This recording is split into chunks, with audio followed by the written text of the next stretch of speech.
Welcome to FurCast. I am your host this evening, Paradox the Wolf. You fucked it up already. What do you mean? You didn't even give the episode number. I don't have to give the episode number. You always give the episode number. No, we don't. Yes, we do. No, we don't. Well, what episode number is it? 96, I believe. Okay. Thank you. We hope. There's the number. Yeah, we hope. Yeah. Well, now that we fucked that up, I'm your host, Pharaoh. I'm your guest, Sumoro. I'm your guest host, Zen. And I am your batty host, Maddox. Always last. Always. Always. When do we not say the episode number? We have I don't never know. not. We've never not. Well, tradition Off says to a we great have, start, folks. tradition says we have to argue about this for the next 5 minutes. So This is gonna. I don't think that it's necessary we state the episode number every time. I think Bullshit. it is completely necessary to state the episode at the start of the show. Okay. Well, I don't know. It's a special occasion this week because we got a special guest. And It's not a special. 100th episode is a special occasion. right, Yeah. which is coming up. Coming up Yes. pretty quick, but Yeah. yeah. So this is a normal show. Right. We have just a guest. Uh-huh. Yes. Okay. All right. Okay. I'm sorry. You better You're done? apologize. Will you forgive me? Sometimes. I'll take you out to dinner. If it's to Denny's, I'll shove a dildo up your ass. We done, folks? So many dildos. I know. So many. You've used a lot of those. How many do you have? Of what? Never mind. Depends on the variety. Let's move on. We should just move on from this topic. How many The varieties variety. of dildos do you have? Yeah. How many varieties? Plenty. Do you have like a tie rack of Bad dildos? Dragon has a back to school sale. I know, I saw that. They're Yep. like highlighters. Yep. They totally do. Guys comes to school like, guys, like, oh guys, check out my new gel pens. There's other kids like, guys, check out my Just Wolfcock when I blanked highlighter. that from my memory. You're very easy to aggravate, Zumuro. It's kind of awesome.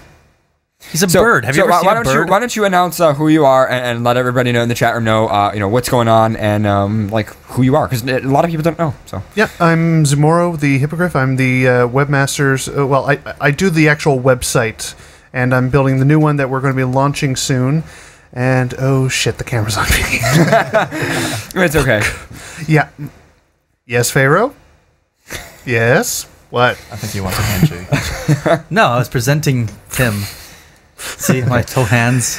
Yeah. So in short, I do the website, and I have to put up with RCP about as much as Caleb. Yep, about as much as me. Sometimes it feels like more, but probably not. I've dealt with him for 6 years. You've only dealt with him for about 6 months. I'm talking about on a regular day, but then again, I have like the 8-hour window of being at work and not on TeamSpeak to deal with him. So That's true. Well, either way, so you are our web guru in the midst of RCP. So RCP is actually here as well. He's just not in the room. He's actually downstairs. But I'll probably visit yeah, later we sometime locked him in during the break. basement. Yep, we walked him to the basement, tied him up. I think he's actually right there. He's in the doorway right now. I think you would Hulk out of it. There he is. There he is. Dun, dun, dun, dun, dun, dun, There's Richard right there. dun, Say My hi. night was going Say hi. This so camera well. right here. dun, dun, dun. What up, bitches? That's our web code. So this is our server administrator. So tell everybody who you are. Hi, Zumru. No, I'm RCP, and I'm the crazy guy. Wild and crazy guy. And Everyone's terrified. So yeah. So pretty much, yeah, we got a full house here in the studio. pretty much everyone in the studio right now is the creation of FurCast. Right, When we yeah. were driving We've got you. I've got me. Okay, we've got the voice of FurCast, Maddox. We've got the brain behind FurCast. We've got the face of FurCast. Oh, hello there. We've got the skin of FurCast. You're the website. You're the skin, and Richard is the nervous system. yes, Yep. And what the fuck is Zen? He's a guest. He's not even. Yeah. What are you? He's a zit on our ass right now. Actually, wait, no. I get a better idea. White blood He's tall. He's tall and thin, so he's the dick of FurCast. No, I would say he's the white blood cells. He's an admin. On No, and it's not a bad thing. He's got big feet. He's got a pretty big dick. FurCast's got a pretty big dick. Look at this.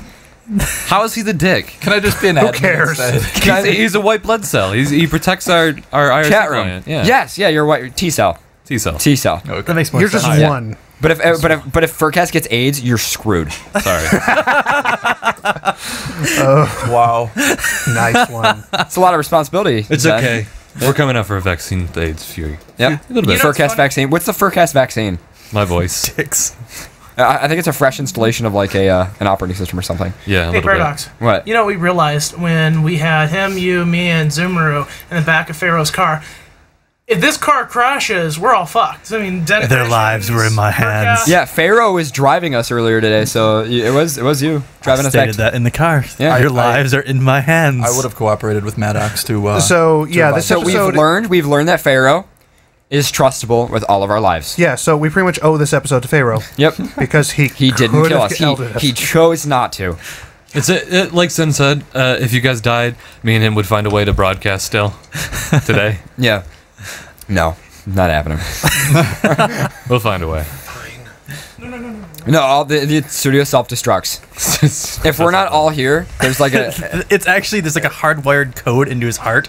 So as soon as his heart stops beating, there's like little nanobots in all of our blood. So if one of us dies, the studio just self-destructs. It just melts. Some Metal Gear Solid shit right there. Yeah, exactly. So anyway, yeah. Zoomer, I'll actually kill that mic so you guys can do whatever you need to it. Yeah, Well, we're done. okay. Yeah, we're pretty much done. Yeah. All right, cool. So other than that, so just a couple quick announcements. First of all, we have a ton of news. I think we have some pretty good emails. Should be a standard show. We don't have an interview. Other than that, I think standard break, pretty much standard everything else. There's really not anything special to announce. I can't think of anything in particular. what we were talking about before the show started was since Zoomer has a beak, how does he kiss? That's a good question. How does he kiss? Like this. No. Well, birds are really good with their tongues. I mean, Yeah, have you ever sure, seen let's go them with that. What the break fuck? open nuts? So you like into like ball busting or something? Ow. He's into ball busting. That's what he is. I just kind of imagine that he clamps his beak I around the hate muzzle, and then he just kind of full on Inserts Frenches tongue you. and- Yeah, insert. Oh. So clamp insert. Clamp insert. Some kind of bondage, a little bit of S&M, because you got to keep the person steady. Right. Yeah, I would be kind of fearful. I Like would- when like a beak just clamped onto my muzzle, and then like a tongue just started penetrating my mouth. Yeah. Yeah, he's. So He's how's frustrated. beak life treat you? Beak life. You know, us personas with disabilities. I mean, I have the wing arms, can't pick up normal things. Personas with disabilities. I like this. That leads into one of my rants. There seems to be an increasing number of bats in the fandom, but none of them have wing arms. They all have it on their backs. And I get really mad about that because I'm like, you don't know what it's like to be a bat. You're not a bat. You're a mouse with wings on its back. Literally. Well, anyway, I'm gonna go back down below where the servers Please are. do. and- Hey, well, I just gotta go down there and have sex with it, put my penis somewhere, So if you And- guys experience lag, you know what's causing it. Yeah, exactly. and take the Mountain Dew and re-inject it back into this. Yeah. Hold on. He's injecting Mountain Dew into his blood vessels. But anyway, Richard, so that's our server coder right Bitches. there. Yep. There we go. So now we know. Now we know. Now we know. The more Oh, you I feel much better know. I was gonna say that, I just couldn't remember how it went. I'm in a much better mood now. So let's talk more about your beak. How is it? Move on. How is it living with that disability? Yeah. Excuse me? Is it Disability? Is it difficult to eat things? I give up. I fucking give up. Like, how do you slurp noodles? Can you slurp noodles? I don't think you can. I don't like noodles. You can't use straws. I can just see him like there's some kind of weird suction. He just goes and pecks like a bowl of ramen noodles. Like he just and just pecks it in like a single noodle. It's just like a worm, and it just goes up into his beak. Can you use straws? And then his beak just You can't use I feel bad. Like, birds have it so tough. I mean, yeah. you can't afford gloves because of all the I can't fabric. afford gloves. I have to buy 2 separate coats. Yes. Is there any other trials that your beak life has affected you with? No. Birdonomics. Welcome to being the guest on FurCast. This is what we do. Yeah, I know. It just. Do you have talons? Do you have large talons? I love Sure. how he's a hippogriff and we're Chickens making have large talons. Chickens have large talons. we love you, I'm Zero. glad you got the reference because no one else did. The chickens have large talons. The hippogriffs have large talons. Are you blushing right there? Yeah. speechless. I'm always blushing. Oh wow. Wow, I'm red. Yeah. No, you're not. Like, that camera's got a warm camera. Yeah. It's a warm camera. It's a warm, camera. It's a warm camera. Brings out the warm in you. Oh, great. So I'm going to look like a tomato in 5 minutes. No. No, I already looked All at right, the tomato. so Oh shit, we gotta do a whole show. Like, Damn. You ever realize that, like, right before we go into the news segment, we just sit here and go, fuck, we gotta do a whole show like this, man. Come on. You know, I think you're the only one. Yeah. You're Really? the only one. I'm the only one who has to do the show? It's all me. You're the one that has to do the show. Yep. Everybody in the studio just, like, collectively, all of you at the exact, like, in sync, just sit back, cross your arms. I think Yeah. it's a pretty good show title, though. What? Personas with disabilities. I would sit back, but this cable's not quite long enough. So Ah. What was the other potential show title? Barbecue Salt Lick. Oh, yeah. That's That's got to be explained for me. I'm sorry. Yeah, that's an inside joke, exactly. I don't know if we should use that one. 'Cause it's No, old. that's more of an no, inside. that's going to take too long to tell all the details. I want to know. Plus, if we start explaining, RCP might come back up and torment us. I know that you said Yeah. RCP, but I just my brain lapsed and I thought you said ICP. Insane Clown Posse comes back up. Yo, Wind, fire, and dirt. Xenos- Fucking magnets. How do they work? I don't want to talk to no scientists. Y'all motherfuckers lying and getting me pissed. Hocus pocus. All right, so I actually do have a quick announcement for everybody. So a lot of people have been asking me, why aren't some of the particular episodes on YouTube? The reason why is because YouTube fucking sucks, and they can suck my dick. No. Basically, guys, YouTube has this content ID system, and you know how we play music during the breaks? Yeah. So we're going to try to syndicate into Blip TV. Hopefully that'll solve the problem. And I'll probably actually switch over like the thing on the website so that on the new FurCast website, which is coming after episode 100. Oh, by the way, speaking of that, actually, we flipped a coin. We are going to end this season on episode 100. So that means episode 99 is going to be a normal show. Episode 100 is going to be the big Needs to FurCast be Bash show. some interesting things. I'm gonna get a bunch of party poppers again. Can we play Oh, my that's sad awful. walking away video? Dude, I was pulling out the shelf over there last week. I'm still finding those fucking things in my room, you asshole. Do it again. We found so many when we cleaned this room. We took this whole room apart to put it. I remember that. And now I got to do it again because now it's after the equipment. We cleaned it before all the new equipment, and then all the new equipment came. It was just like shit, and then we had boxes and computers Boxes. everywhere.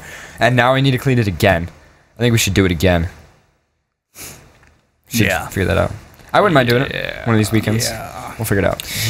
Anyway, so who I had wants the- to start with news? So I had the idea What? for episode 100, Okay, and I stated this before the show, right. but I'll state it again now. That we should have fans on our global moderator site submit 2 songs, or 1 song each, that they want us to sing in full on the 100th episode. And that means you, Right. me, and Maddox have to sing this entire song in its entirety. That could be interesting. Maddox, Hmm? what do you say to that? Okay. I guess we could do that. It'd be an interesting ordeal at what song makes the top of the list. It would, yeah. But that is something to think about for episode 100. And something to think about. We'll decide. Mm-hmm. We'll decide. We're going to have a big meeting. We're going to make lots of investments. We're going to have a huge projector with the Have a stock big market. meeting. Huge stock market. Casual corner. Friday. FurCast stock market. A furry stock market. FUR is the abbreviation. Fur. Fur goes up and down. The fur market. Yeah. Fur stock. I'm going to Google search it. Oh, it actually does exist. Fur Winthrop Reality Trust. Apparently. Yep. Winthrop Reality Trust. It's apparently a... Trust reality. Yep. Trust reality, ladies and gentlemen. I don't trust reality. I don't either. Yeah. Don't trust reality, guys. Dangerous shit. All right, who wants to move on with news? News. Snooze your news. Awkward silence. I thought you were gonna. We thought we were going to cue news now. Well, yeah, I said who's going to start with news. I didn't say I'm going to start with news. I said who. You said time for news. News. You're so difficult, Pharaoh. You're a fucking wolf. Yeah. What? Now what? Okay, You have nothing, don't you? Pharaoh, you're going to start with news? Are you going to start? You're loading up your reader. I'm waiting for you. I gave you, You guys all have articles. an article. I gave you guys all articles. You guys all have articles. I put them all in studio for all of you. Fine, then I will read the first one, and that is in the studio. Okay, all right. That stops you bitching. Yeah, it will. It will stop me from bitching. Good. You're so difficult, Pharaoh. Your mom's difficult. You've already got a request for a song Really? from Dahmer. You What? said, "Don't Stop Me Now" by Queen.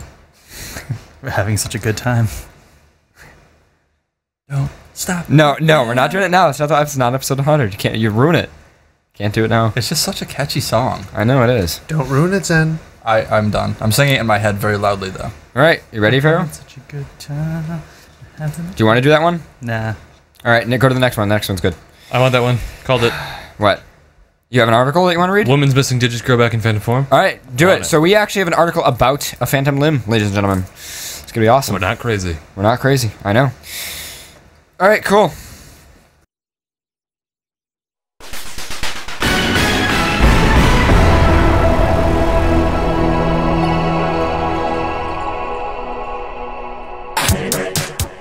Woman's missing digits grow back in phantom form.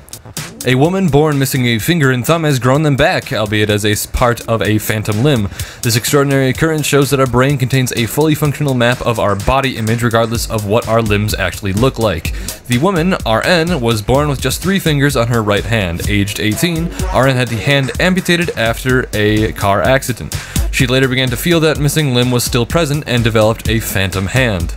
But here's the interesting thing, says Paul McGeoich at the University of California, San Diego. Her phantom hand didn't have 3 digits, it had 5. RN was aware of a full complement of fingers, but her phantom thumb and index finger were less than half the usual length. With training using a mirror box trick, a tool that creates a visual illusion of 2 hands, McGeoich and V.S. Ramachandran, also at San Diego, managed to extend her short phantom finger and thumb to normal length. McGeoich says the study indicates that there is a hardwired representation in the brain of what the body should look like, regardless of how it actually appears in real life. It shows us more about the balance between the external and innate representations of a limb, he says. The presence of the deformed hand was suppressing the brain's innate representation of her fingers, which is why they appeared shorter. But after the hand was removed and the inhibition taken away, the innate representation kicks in again. Matthew Longo at Birkbeck, University of London, says it is a fascinating case study. It contributes to a growing literature suggesting that our conscious experience of our body is at least in part dependent on the intrinsic organization of the brain, rather than a result of experience. And that is the article. That is cool. It is very cool. It kind of leads into the whole thought process that people can kind of perceive their own realities about their bodies, which would lead to a bunch of different developments on lycanthropy and in therianthropy as well. In my opinion. Someone pick up for me on their opinion. Sorry, this ain't my department, so. Because I do not have this much contribute. ammunition. I can agree with you. Got nothing to agree with? What? What? Huh? Did you not hear him? Oh, I didn't hear what he said. Really? Yes. Can you hear me now? You didn't hear what I said? No, what did you say? That this development would probably give merit to a bunch of examples of lycanthropy and therianthropy. Yes, but at the same time, it's saying that the brain already has a pre-mapped existence of what actually the body has, so wouldn't it be kind of almost impossible to then feel a tail specifically? But that depends on who it is. Also, you have to see that it has a pre-mapped disposition, but with enough training from a special psychological tool, she develops a different blueprint of what her body should look like. She had 2 shorter fingers, and then with these people at the University of San Diego or whatever, wherever, they tricked her brain into thinking that she should have longer fingers. So you could think that, or trick your brain into thinking. So essentially, of something then you'd else. have it comes down to actually tricking your brain to feel that of a phantom limb. Yes, kind of. They use that mirror box trick. I'm not really versed on that either, but it just kind of gives me an idea. It's like if you could trick your fingers into thinking that they're longer, then you could trick your fingers into thinking that they were a different type of fingers. Yeah, or that you had a tail. Or that you had a tail, yeah. Which is probably easier But than most things because it's- humans used to have tails. Yes. Not But humans per se, but still. well, I don't know. Even Homo sapiens, or way back Homo sapiens, what are we called? Neanderthals. Neanderthals didn't have tails. But Neanderthals weren't exactly Homo sapiens. yeah. Yeah, that was like a kind of a cousin race anyway. But even the apes that we evolved from don't have tails. Yeah. True. But we did have tails a long time ago. Yeah, you have to go really far back. Yeah, that's pretty far back in the genetic code, though. Yeah. If that code still even exists. Well, there. what I'm saying is not that Probably does. we're relating to cousins that have tails. We might be we might be relating to cousins who have tails, or just it might be easier for us to adapt to the thinking that we might have had tails or do have tails phantomly because of that section of our skeleton. Well, it's easy to trick the mind, but it's hard to trick the subconscious mind. and that's where a lot of the stuff lies. That's true. It might be. Restart CRTMP. Oh, shit. You need me to do that? Yeah, the control panel's broken, dude. If it's in the subconscious. Restart the fuck now. No, it works. No, The it subconscious. doesn't. Press 1 What? for CRTMP1. I did. I tried. I refreshed the control panel. I pressed every fucking button, you ass. Fuck. All right. Sorry, guys. I'm arguing with Richard over here because the fucking video server's down. Sorry to interrupt the conversation here, but I'm trying to figure out what's going on. Everybody move over to the fucking audio feed. I'm so sick of people being like, "No, I want to use it." All right. Anyway. So the subconscious, I guess it depends on what shapes your subconscious, because a lot of suggestions seem to think that the subconscious is based primarily off of your raising, your superego. Which would be from your parents, your society.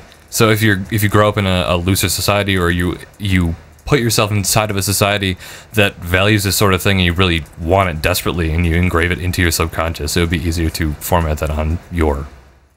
I'm not even sure what to call it. So what we're Phantom saying, skeleton. essentially, to sum it all up, is that there is a possibility that you can actually have phantom limbs. Yeah, they're not just you being crazy. But Yes. then again, it's all in your mind anyway, so who cares? Not just you being crazy. Not just Not you. just you being... You might be crazy, but this isn't part of you being crazy.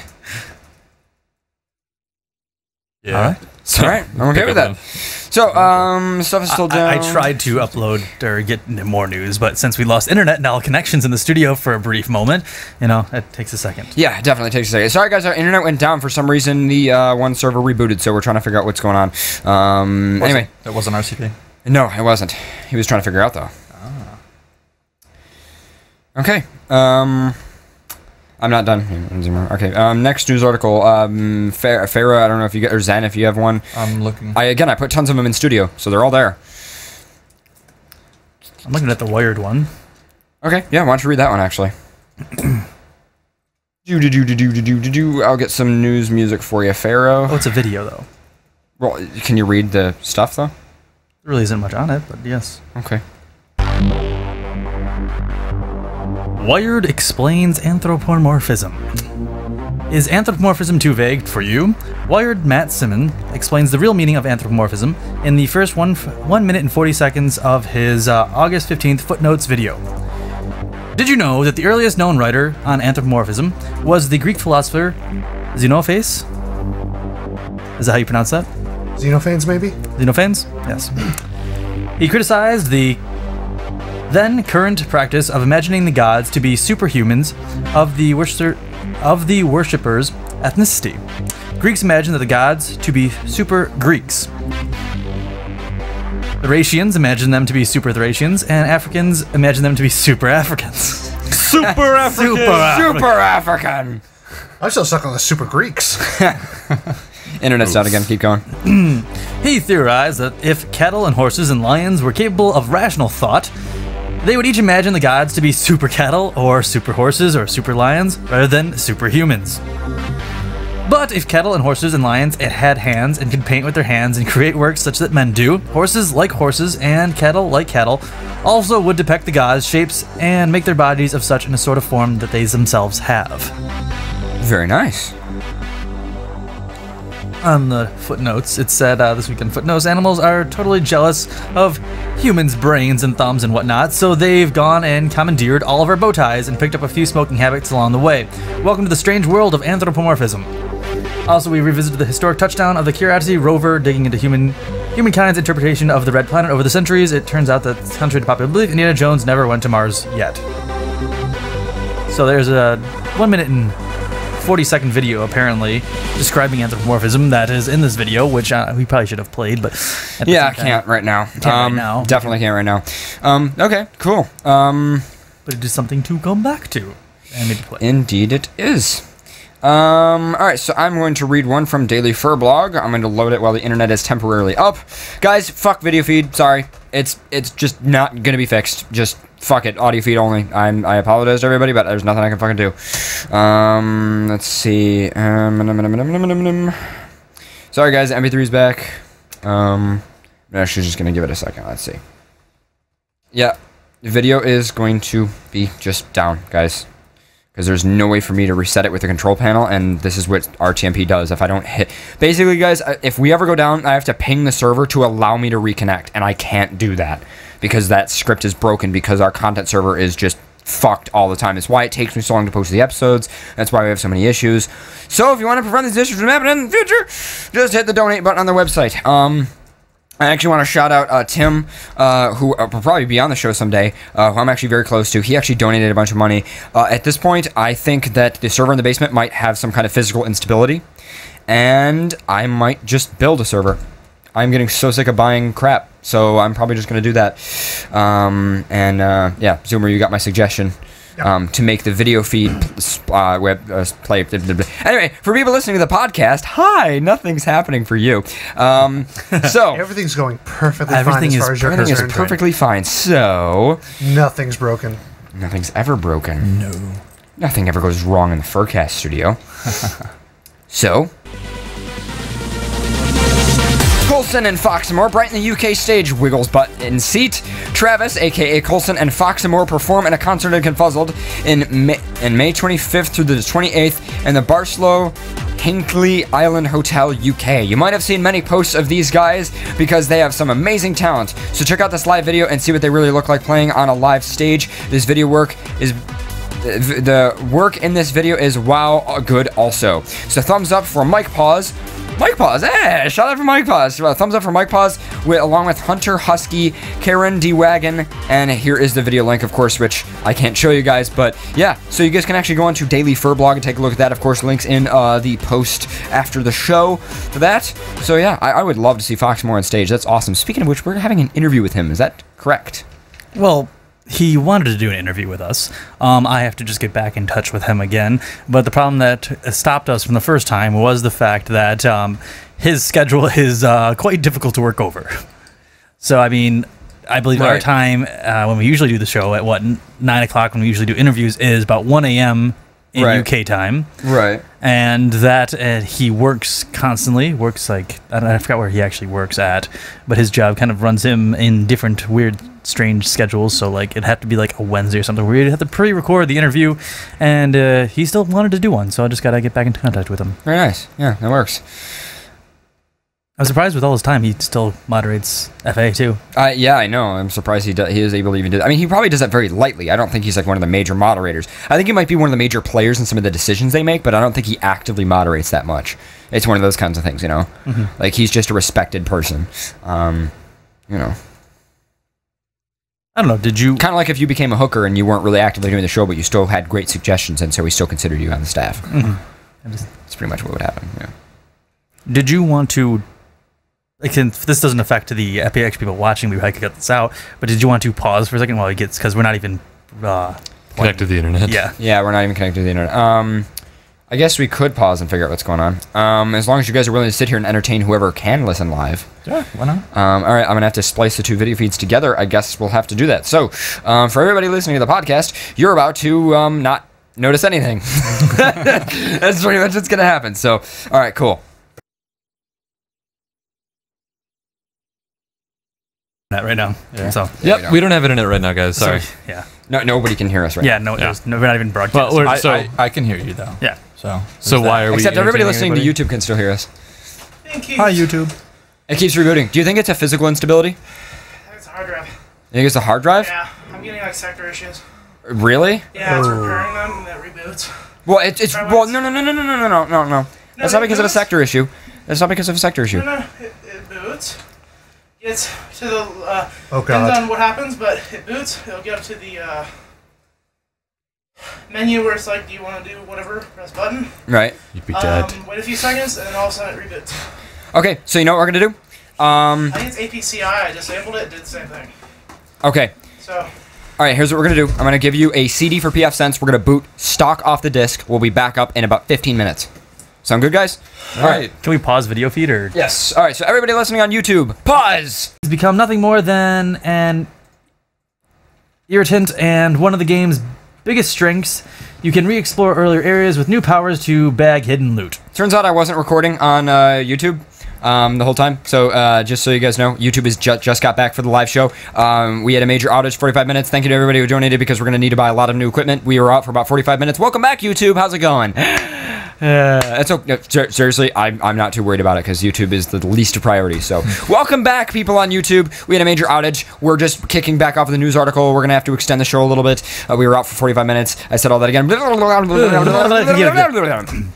of hidden loot is rather undetermined by the fact that the enemies don't scale to Dust's abilities. So you'll be trotting back through an earlier location just by pressing X, and enemies walking up and hit bang, and that's not fun, it's tedious.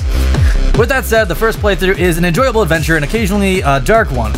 A world map lets you select areas to visit, each of which is structured in its own manner, from great horizontal structures to plummeting underground caverns. As well as the quest objective you're heading towards. Side routes and hidden entrances disguise fat treasure chests full of loot and occasionally cages containing other game characters like Meat Boy or Mr. Spelunky. And though the character art doesn't do anything for me, the environments certainly do. The equal parts gorgeous and ominous, with neat little details sewn throughout their fabric. The quests are neatly implemented too, the ability to take on as many as you want and complete them as and when it is convenient. The Dust's main narrative is an amnesiac tale as you try to find out who the character is and what his past hold. And in places, it's a surprisingly grim yarn. But there's a sense of humor at work in the sides of the story, one that winningly undercuts things when it all gets a bit too heavy, with a children's eye for mischief making and silly jokes.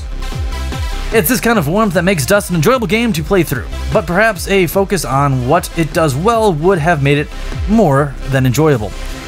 There's all sorts of stuff here that's unnecessarily, or at least not fleshed out enough. The crafting system is shallow and feels largely redundant, not only because you don't really need the stuff it provides to barrel through the game, but also because you're never really short of raw ingredients. Finding a new crafting ingredient, sell it to the shopkeeper, and then all the world's shopkeepers will begin acquiring stock of it over time. Nice idea, but it rather crimps the value of the loot thereafter. Last paragraph is this. The sad thing is that Dust is clearly a labor of love. You can tell from the little things, like how every house in the towns are different, or the way completed quests are neatly filed away for no real reason. Dust does many things well, but it doesn't do anything brilliantly. The combat is decent, the structure invites the revisiting of old areas, and the narrative stays interesting. Taken together, these things are enough to keep you plugging away till the very end. But good enough doesn't quite cut it, and there are better examples of almost everything Dust does on the Xbox Live Arcade. The quality of the download titles in general, even, is better than it has ever been, and in that context, you can't help but feel that Dust will get blown away.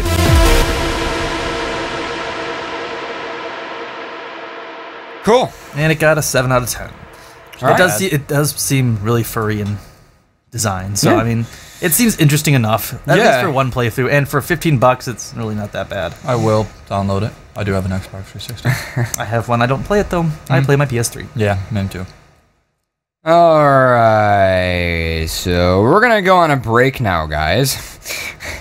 After a 45-minute break, but we needed because we need to get everything We situated. just need to chill. It wasn't really a break. We were all Yes, still in paradox of here. Richard. That was not a break. That was me going fucking nuts. I need a break at the worst. So, We were all running. Oh, Paradox, RCP, and Zoomer were kind of like all running around the studio. Yeah. Zoomer Me, not so much. Just one time to deliver some cables. While me, Maddox, and Zen just kind of retold tales of our past, of sexual experiences and other random shenanigans And to keep squinting ourselves me out. entertained. Which is funny because we were sitting in the room and we still had the mics on and still talking to each other through the headphones. and then you guys were wondering, wait, shit, is this going through? And then I can imagine you guys just... We weren't actually running what if it was going through. We were like, damn, why isn't this going through? Yeah. Because we were Oh, having yeah, some yeah. interesting conversations here. I fought a pack of ice. You just keep giants and looking at the lost. encoders off air shit. All right, so, guys, yeah, there's a lot of shit that we need to get situated. So you guys are listening live to FurCast on ZN Broadcast Network Pulsar Radio. We will be back after this quick 5 to 15 minute break.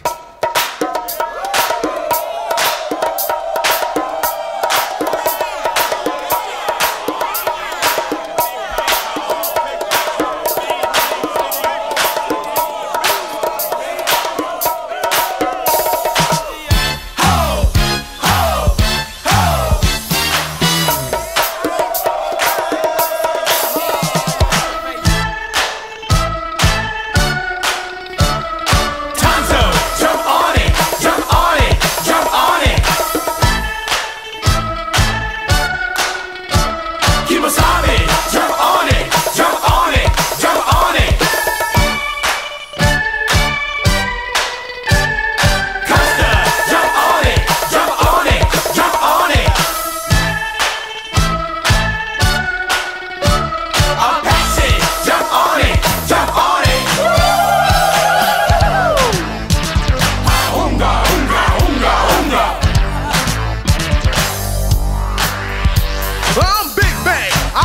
the chief.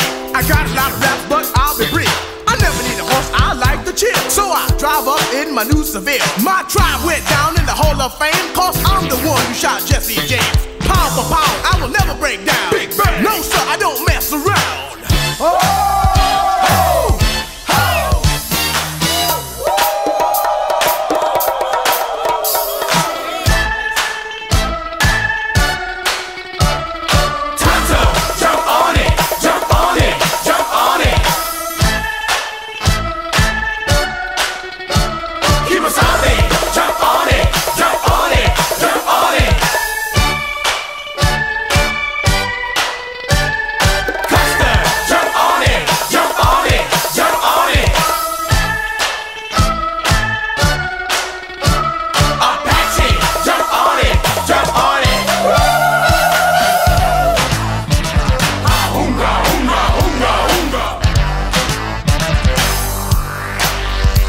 Like Kemosabe, of course it's me, better known as the Master G. I'm fucking them squads, sense the danger when it's stung by the rapping ranger. Had a little talk with my medicine man. He said, get them squads fast as you can. To all you girls that wanna join my tribe, just move to my rhythm and feel my vibe. Put up a fuss, in the end you'll agree. But when you come inside my TV, as I said before, you can sense the danger when you're stung by the rapping ranger. With Silver and I take a ride, all you chicks better step aside.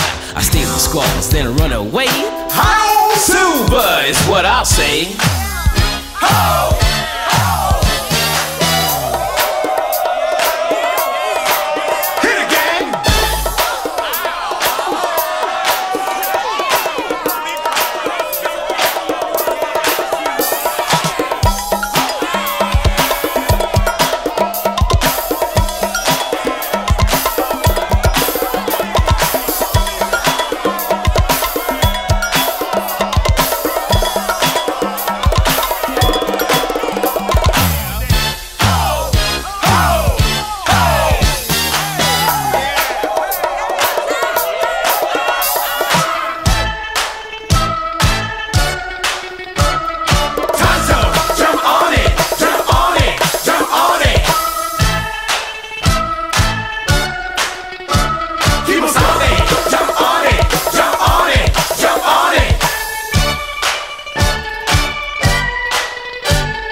It out, a finger popping to the break of dawn. Keep it rocking like the stuff that we call me. What's that? Hot butter popcorn. You just hip a hop a dip a pop a bang the book. You wicked bet you wanna boogie again. And you can put me to the test at your request. I rock you out of your moccasins. Kemosabe got down, took off his mask. He kicked off his shoes and did the monster mash. Tonto came along, saw what was happening. His head began to bop and his foot started to pat and go slam. Tongue to the jerk, and with the mic is how my smoke signals work. They were jamming off a record that said it best. Now what you hear is not a test. Unga, unga, unga, unga. Unga, unga, unga. Tonto, jump on it, jump on it, jump on it. Kemosabe, jump on it, jump on it, jump on it.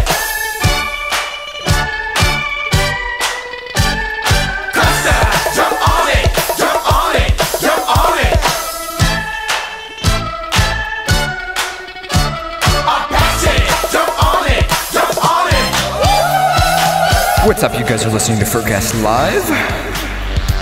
Coming up next is some, we just played some hippity hoppin' and hippin' and hop, and coming up next we're going to play some electro house.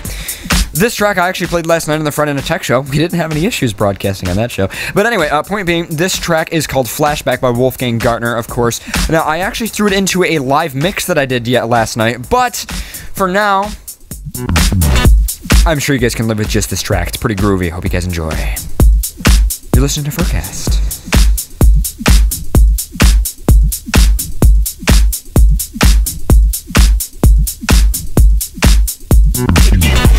You don't stop. You keep on. on, yeah, you don't stop. You keep on, yeah, you don't stop. You keep on, yeah, you don't stop. You keep on, yeah, you don't stop. You keep on, yeah, you don't stop. You keep on, yeah, you don't stop. Yeah, you don't stop. Yeah, you don't stop. You keep on, yeah, you don't stop. You keep on, yeah, you don't stop. You keep on, yeah, you don't stop. You keep on, yeah, you don't stop. You keep on, yeah, you don't stop. You keep on, yeah, you don't stop. You keep on, yeah, you don't stop. Yeah, you don't stop. Yeah, you don't stop.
welcome back to the show.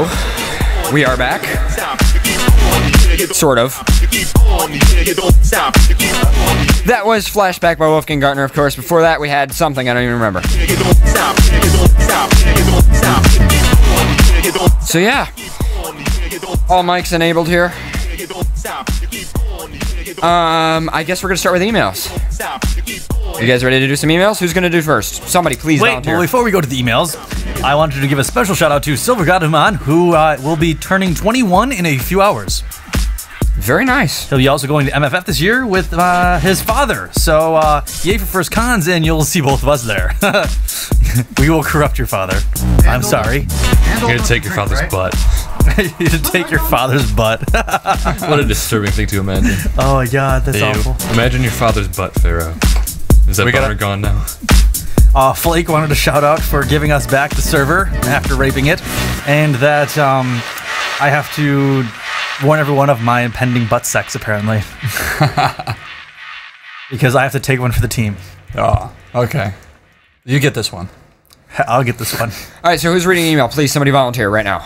Okay. Got one. Mail Mail's here. Here's the mail, it never fails. It makes me want to wag my tail. When it comes, I want to wail. You lip sync that so badly. I wasn't trying to lip sync it. Could have fooled me. I tried to grab my tail, so I was gonna wag my tail. Aw. I could sing that whole thing by heart. Anyways, this email is entitled Sexual ID. Hey guys, this email is a bit more personal than my others because I actually realized I have a question about myself that you guys would seem good at answering. I'm asking because I'm curious and not insecure. What terms describe me if all the following are true? Also, I'm 16 if that changes anything. I'm more sexually attracted to boys than girls. I'm sexually attracted to anthros and some real animal. I can express love for both genders. I'm sexually attracted to myself. Aren't we all kind of attracted to ourselves in some way or form? I've met even asexual people who are technically interested in themselves. Isn't that technically like what masturbation is, sort of? So let's see. You're more sexually attracted to boys than girls. You are sexually attracted to anthros and some real animals. You can express love for both genders, and you're sexually attracted to yourself. So you're like every regular fucking human being on this entire planet. I know the internet went down. Just keep going. Fuck it. I would just say you're a person. Why does there need to be a sexual identity? I totally agree with Maddox here. I don't see why, like, even, it doesn't matter what you're interested in. Like, I don't see why you need to have an identity. I think that's a very human thing to have an identity. And I don't think, in terms of sexuality, something that's just very non-human in a lot of ways. You know, we really underestimate how sexual human beings actually are. If you look back in history, one thing you will always notice is how we revolutionize fucking or document fucking. Right. Seriously, if you look even back to the ancient Egyptians, yeah, like one of the oldest back. Like, look at the ancient Egyptians. It actually before that, because we had cave paintings that depict sexuality. And that one statue, I'm not sure, the one giant fertility goddess statue. Are you fucking kidding me? Homo sapiens are the most perverted animal on the entire fucking planet. I don't like that. I don't think we are perverted. Well, I'm not saying perverted in a bad way. I think it's perversion in the fact that we look at sex in a bad way. No. Okay, humans have art to express emotion. We express sadness, we express happiness. We express the strongest of emotions. Sex is a very fucking strong emotion. So, because of that, we express it a lot. Exactly. That's one of the things, though, is like everyone says sex is perverted. I don't think it is. Well, I'm just saying it for the layman. Well, I'm not if you look at it from the common sense of like the general in the masses. sense that it's not like straightforward. RTMP is down. Okay. We're back up otherwise. Yeah, so I would agree. I'm not saying that we're perverted in a bad way. I'm just saying it just for the term of identifying with the word perverted. We are the most sexually open. Accepting. So we're most sexually open species because of our fact of being able to document and make art out of it. But we're also the most. We're the shaming. only really sentient species. We also, but we shame our sex too, and it's funny that way because we just do it so fucking much. If you look back in history, like I was saying before that, Egyptians, even before Egyptians in the Neolithic period, the nomads documenting their gods and goddesses that had gigantic dicks and tits and shit like that. Human beings are just that. They are sex beasts. That's and we're what supposed we do to be. survive. There's nothing wrong with that. That's what we do to survive. We are serial fuckers because that's what we do. We fucking our population skyrockets so we survive. You're just a human fucking being in the furry fandom. There you go. Hold on a second. What, Richard? Plug in. Just give me a second so I can. Alright, it's restarting. Okay. Yeah. In case you were confused about the question, the terms mean are sexualities and philias. I do a great job trying to find out on my own. Thanks for so much for finding out. Sexualities, we already covered that, but philias, I don't know. I guess technically bestiality if you're into fucking animals, but you don't have to fuck animals to be into animals, I guess. I'm not sure about that one. All right, I have an email to read. You guys want me to read one? You guys want me to? Yeah, go ahead. Okay. So live videos back up and everything. All right, so a little explanation. Hey, hi, FurCast. It's the furry fanfic writer from Redwood City again, and I feel the need to explain myself a bit. I'm a bit surprised by your reaction to the topic of Alpha and Omega, since you seemed a lot more neutral about it when it was mentioned before. I will say that the movie wasn't very good. The animation was poor. I do animation for robotics, and so there were some errors that even I wouldn't have made, and the plot was shallow. But for me, at least, that was what makes a movie a good candidate for a fanfic. It makes it much easier to work with, and the ideas are simple, so non-professional writers don't feel overwhelmed, and the writing can even be better than the movie. For me, a fanfiction is a lot like the furry fandom. There's a lot of good to it, but a lot of people only seem aware of the bad stuff. I will not say that no one ever writes things that are offensive or simply cruel to the movie's characters. That even happens often. But there are others who are very good at what they do, representing the characters suburbly or just writing mostly about their original characters. I write about the life of my characters in Alpha and Omega universe, focusing much less on the characters from the movie and mostly on my original characters. I was very particular to include that I wanted to know what you thought of my work in particular, since mine was not the same as most. I can understand that if you do not pre-read the emails, you may not have time to do any research, but I'd really appreciate it if you would at least check out my story before you pass judgment. I don't expect to change the way you look about fan fiction. If you don't like it, then that's fine, to each their own. But I just want you to be more informed before you make up your mind. And then, of course, there's a couple questions at the bottom of the email. So, responses. Is it technically fan fiction if you're just writing about an original character in the same universe? I don't think it is, at least in my opinion. You're not taking your influence as a fan and imposing it upon the text unless you completely change the universe. Right. Because if you're just some random peasant, I think it depends on what it matter. It depends on whether the story is more about the universe or about the characters. Now, in the case of Alpha and Omega, it was just supposed to be the real regular world or whatever. It doesn't matter. It's just the regular universe. Now, in Star Wars' case, for an example, that's a little bit different. Because in that world, they're focusing on not just the particular characters, but they're focusing on those particular characters in that world. Same thing with, let's say, Harry Potter. That's a focus of both the universe they're in and the characters. In the case of Titanic is in the real universe, but focusing on specific characters. So Titanic, there's nothing about that universe that's unique or special or different. That was all real life happening, being the same thing. It's just they focused on two particular characters. So if you did a Titanic fanfic about those characters, then it's the characters, not the universe, because universe is just real life. So that's the thing. It really depends on where you're taking it from. Some movies are more focused on the environment. Some movies are more focused on the particular characters in the environment. Some a combination of both. So I think in this case, Maddox is correct. I would say it really depends on whether or not you're following the real universe or not. If you're not perverting the universe and you're just inserting a character that does their own thing and doesn't influence the characters in the story anyhow, I think that it isn't technically fan fiction. It's just role playing. Right. I would totally agree. Which is innocent in my mind because I've done a ton of fucking role plays about my favorite books and shit, but I don't ever. The big problem I have with fanfiction is it fucks with the universes, and a lot of it is so shitty, or not even the shitty ones. It takes someone else's character, like I said in the previous show that we answered this email, takes someone's character that they put their soul into to create, right, and it perverts them, even if it's different, even if it's similar to how that person writes the character, it's still fucked up in my opinion. It's like you're pulling the puppet strings of someone that actually exists. I sort of agree with that, but it really depends on how it's done, and it really depends on what your opinion is on that type of stuff. I never had a problem with fan fiction. Maddox and Paradox are the ones that actually kind of flipped out, and people have thought that I had a problem. No, I don't have any problem with fan fiction. I mainly just have a problem with the movie. Now, as for the emailer here saying that we should have looked into their work more, well, I do agree. I don't think that our passing a judgment on our opinion on the movie would have changed at all. So maybe our opinion in their on original email, they never said, "How do you think about my particular fan fiction?" Anyways, he just originally said, "How do you feel about fan fiction about Alpha and Omega?" Yeah, but they never said like, "How do you feel about my specific fan fiction?" So you can't pull it on us and go, "Well, I think you should read mine before you pass judgment," because we were not even answering. Honestly, about I just hated Alpha and Omega so much that anything involving Alpha and Omega just upsets me. Leaves a bad taste in your mouth. I would have to say that was the main thing that just kind of made us go whoa to the email was just fucking Alpha and Omega. I wouldn't see why you'd want to do a fan fiction of something that's basically real life except focusing on two particular characters, which were the two wolves.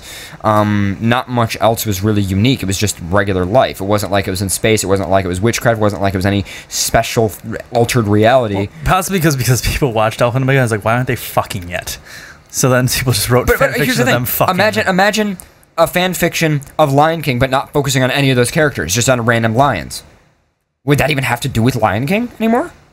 Unless it's in the same location or something. I would say not unless it used the location of the same pride. But in Alpha and Omega, it used real locations. It was in like Montana and stuff. You know what I mean?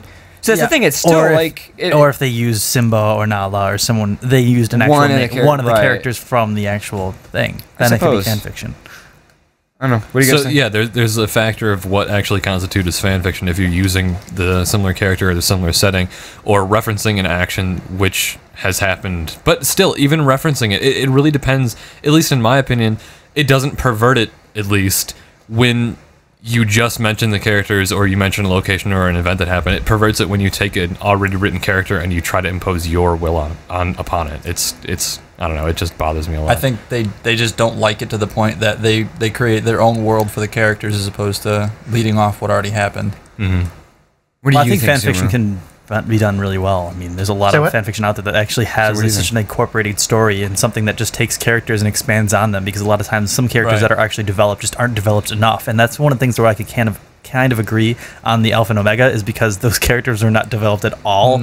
So you pretty much can take just the names from those characters and pretty much develop characters from them, and you already have the visualization of what they look like.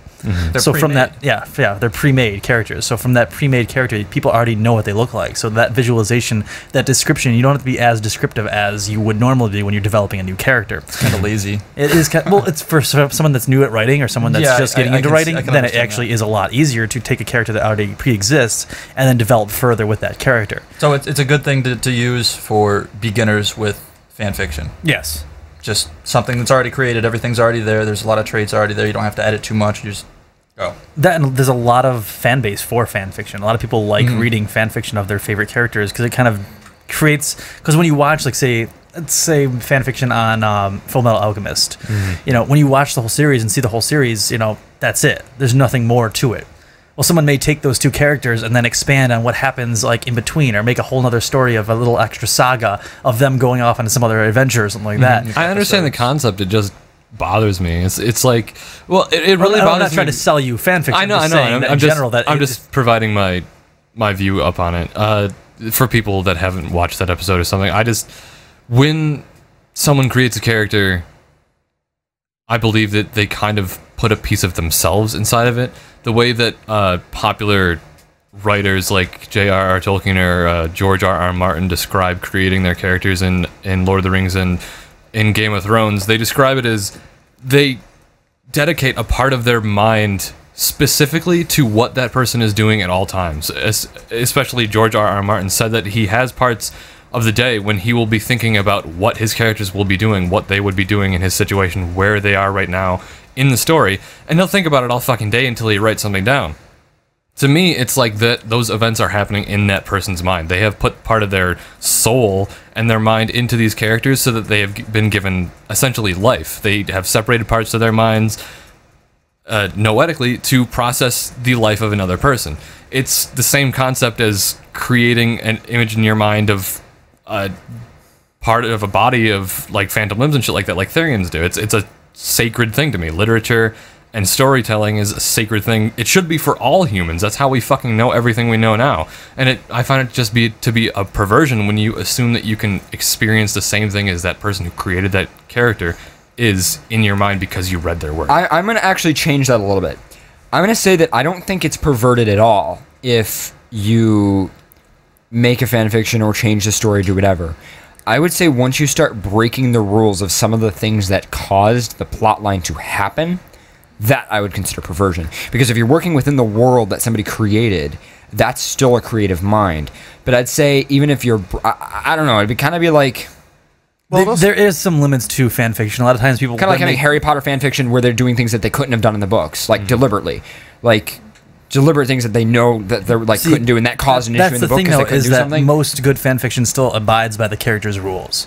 Like the rules set forth, like a lot of the ones that actually are developed, they still stick with the at least defining attributes that you have from the character. So, if you have a shy character, he's not going to be going out and fucking everything in the woods and, and being, oh my God, I'm so fucking amazing. And it doesn't abide by the character's rule set that it originally had. So. Yeah, but I feel like that's putting a rule to people. I don't know, it's just my viewpoint. I'm a little extremist on that sort of thing. I don't mean to offend anybody. It's not like I'm forcing you not to read fan fiction. Fuck you, I'll DDoS your site. If you write fan fiction, just don't break the rules. I mean, if you're already interested in fan fiction, you should know that there are things that you shouldn't do, like Paradox said. Don't go outside the rules of the main plot. Don't do something that a normal character, or that the character wouldn't normally do in, like, a movie if they were to extend the movie. Don't Apparently they're making an Alpha and Omega 2. Are they really? Oh, God. Why? Is it all fan fiction? I will sooner cut off one of my testicles They're before making a ever going to see sequel it. of that, and they aren't continuing his Dark Materials movies? Golden Compass? That one was just as shitty, and they're not bothering with the remake. Welcome to the media, where Alpha and Omega 2 is greenlighted, but they still haven't found enough resources to make another season of Firefly. Yeah. And I still don't understand how they're going to make an Avatar 2. They're really going to make an Avatar 2? Yes, it's in production. Oh. Yes, it is in production. Avatar 2. But Avatar 1 ended with all the humans leaving the planet and them being, the race. What is the race going to fight next? More humans? Let's do it again. Let's do it all over again. Yeah! I mean, it's humans. When do we ever stay out of shit? That is true, but No, I got it. Avatar 2, suddenly there are giant Na'vi corpses that are skinned, hanging from the trees, and Predator just comes out. Predator. Just fucking spears somebody. Let's just combine the series. The aliens are there too now. Aliens. Oh my god, that'd be so cool. I wonder if this one's going to be like 4 hours long too. Jake Sully, is there something wrong?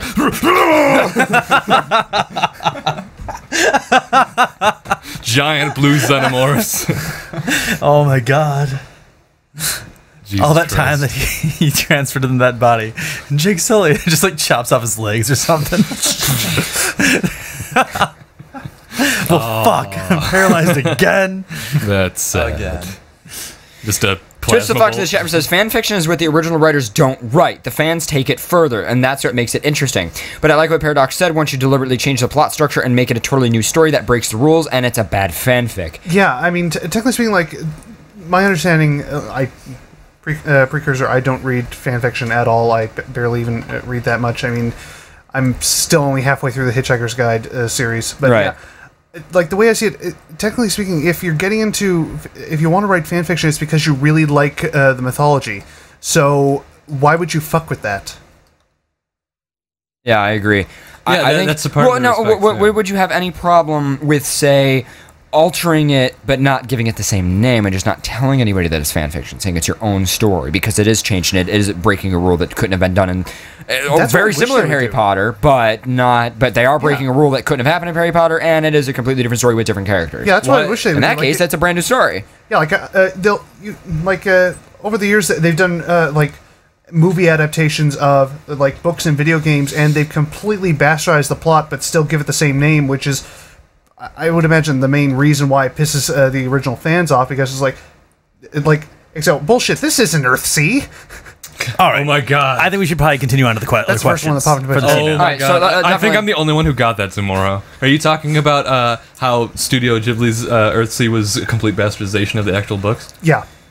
I never read the original books, but I read the Wikipedia article that pointed out that they barely follow the plot at all. All right, so let's continue on to the questions here. So, along with my rant comes some questions. One, if a collar is a domesticated dog/pet thing, then why would a non-domesticated species, such as a wolf, want one?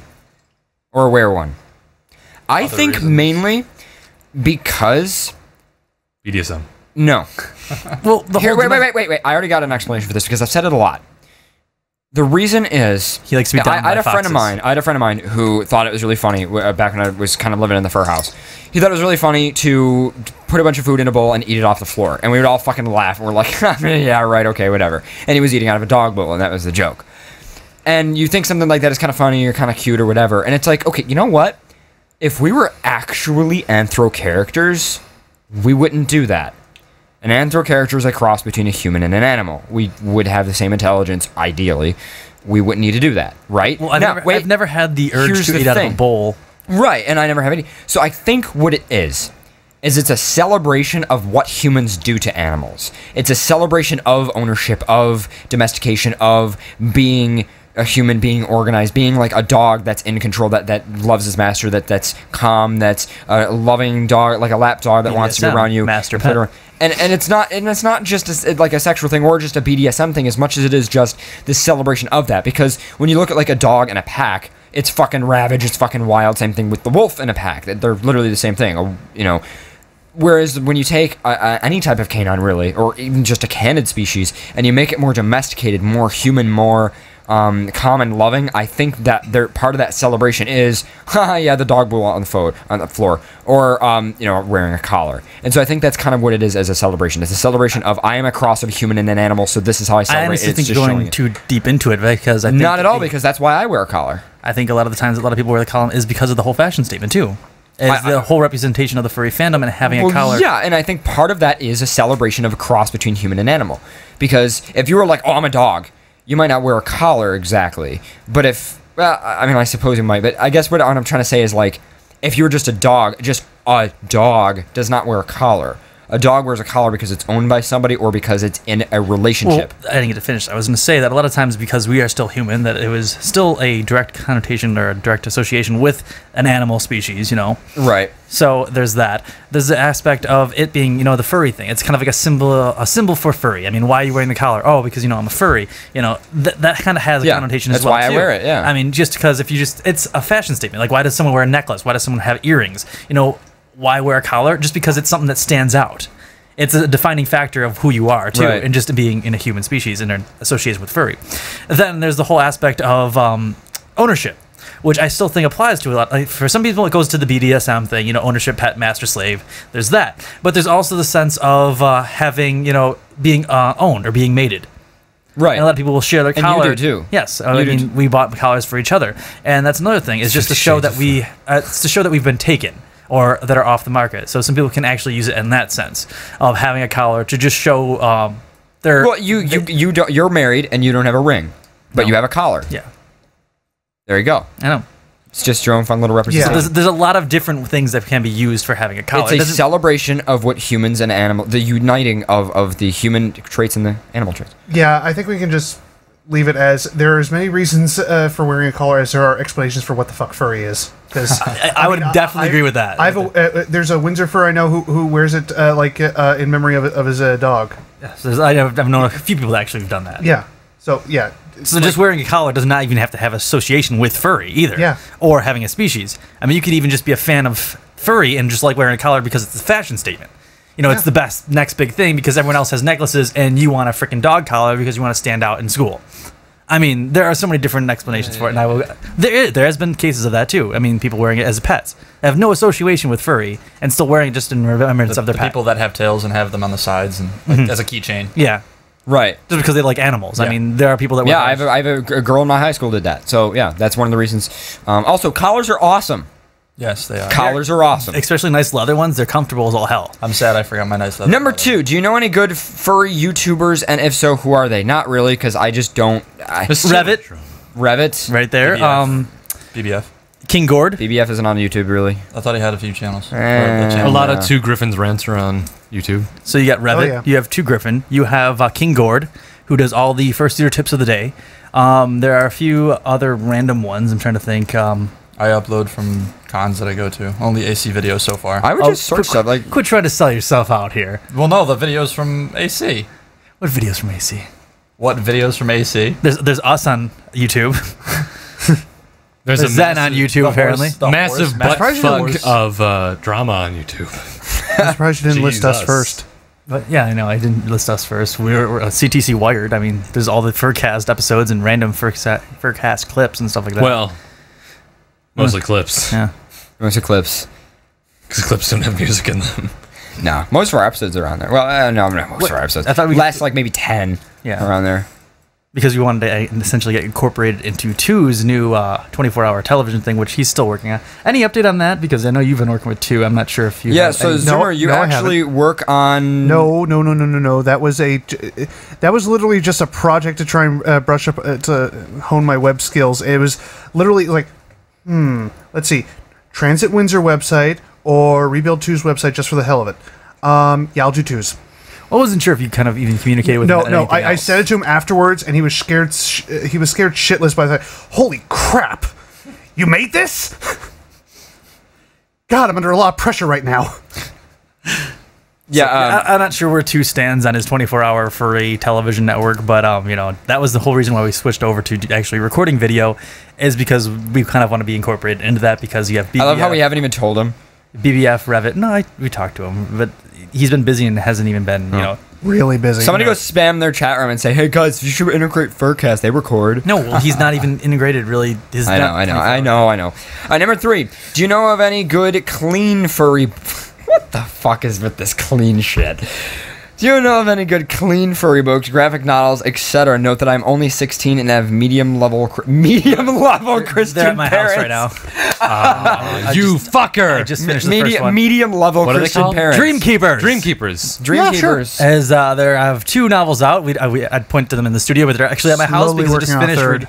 I just finished. Oh, did they finish the 3rd? They're close to it, I think. Yeah, I know they were working on it because we were supposed to give them a little airtime when they finished the 3rd one. Because we talked to them at AC.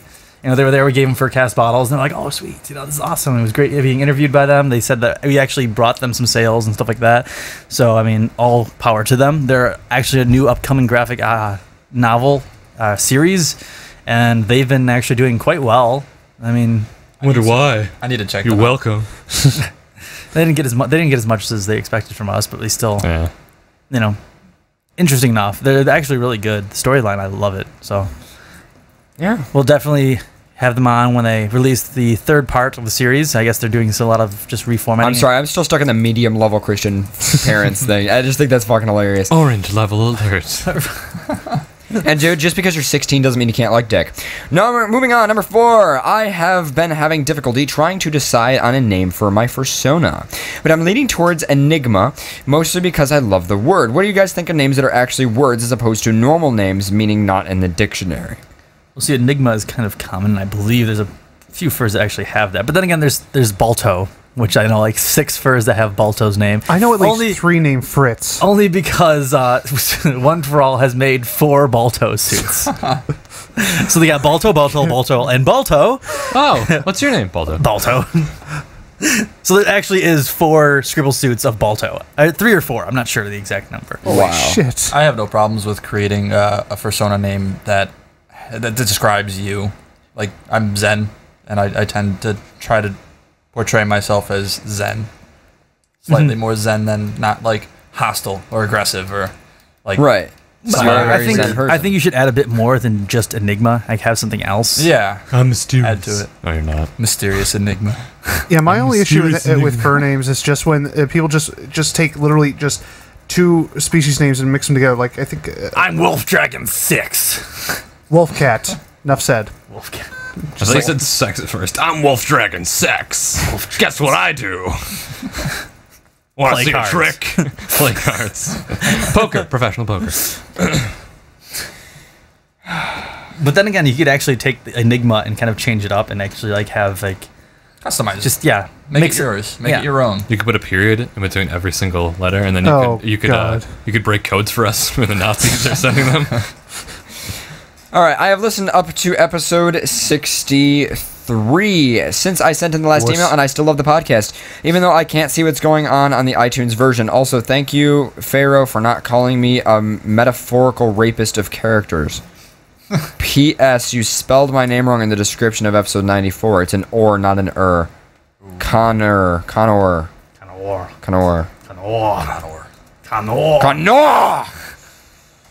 right. Connor. That was my email.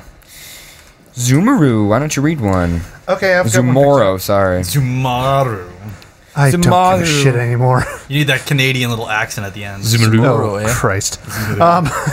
Go ahead. Okay, this one is titled Hugs from Gyokami. Don't worry, we'll forgive you. I'm supposed to read the actual name. Yeah, you're not supposed to. We only read the name if they actually put it in the thing. Yeah, they did. It's at the bottom. But you read It's at the bottom. No, it's at the bottom. I know, Yeah. but he did read the top name. No, I read the bottom name. Who which is reads the end of the email first and then reads the top? Oh, he's mad. He's butthurt because shut up. He's a freaking bird. Pharaoh. Be nice to our guest. You mad, bro? I'm always nice to our guests. Be nice to our guest. You know how much I've touched his nipples today? I mean, he is aroused. I keep our guests happy and aroused, so they are just lovingly coming back. I'm not happy. I'll make you happy. Can I get back to the damn letter? Welcome to the show, Zoomer. This is how it goes. Okay. He's got a beak. We judge beaks. Go ahead. First off, love you guys. Great job with the show. Well, I've been in the fandom for about 3 years, and I'd love to start going to cons, but I haven't been able to find one in West Texas. I also need some advice on where to get the cheapest fursuits. All love, Gekyo Kami.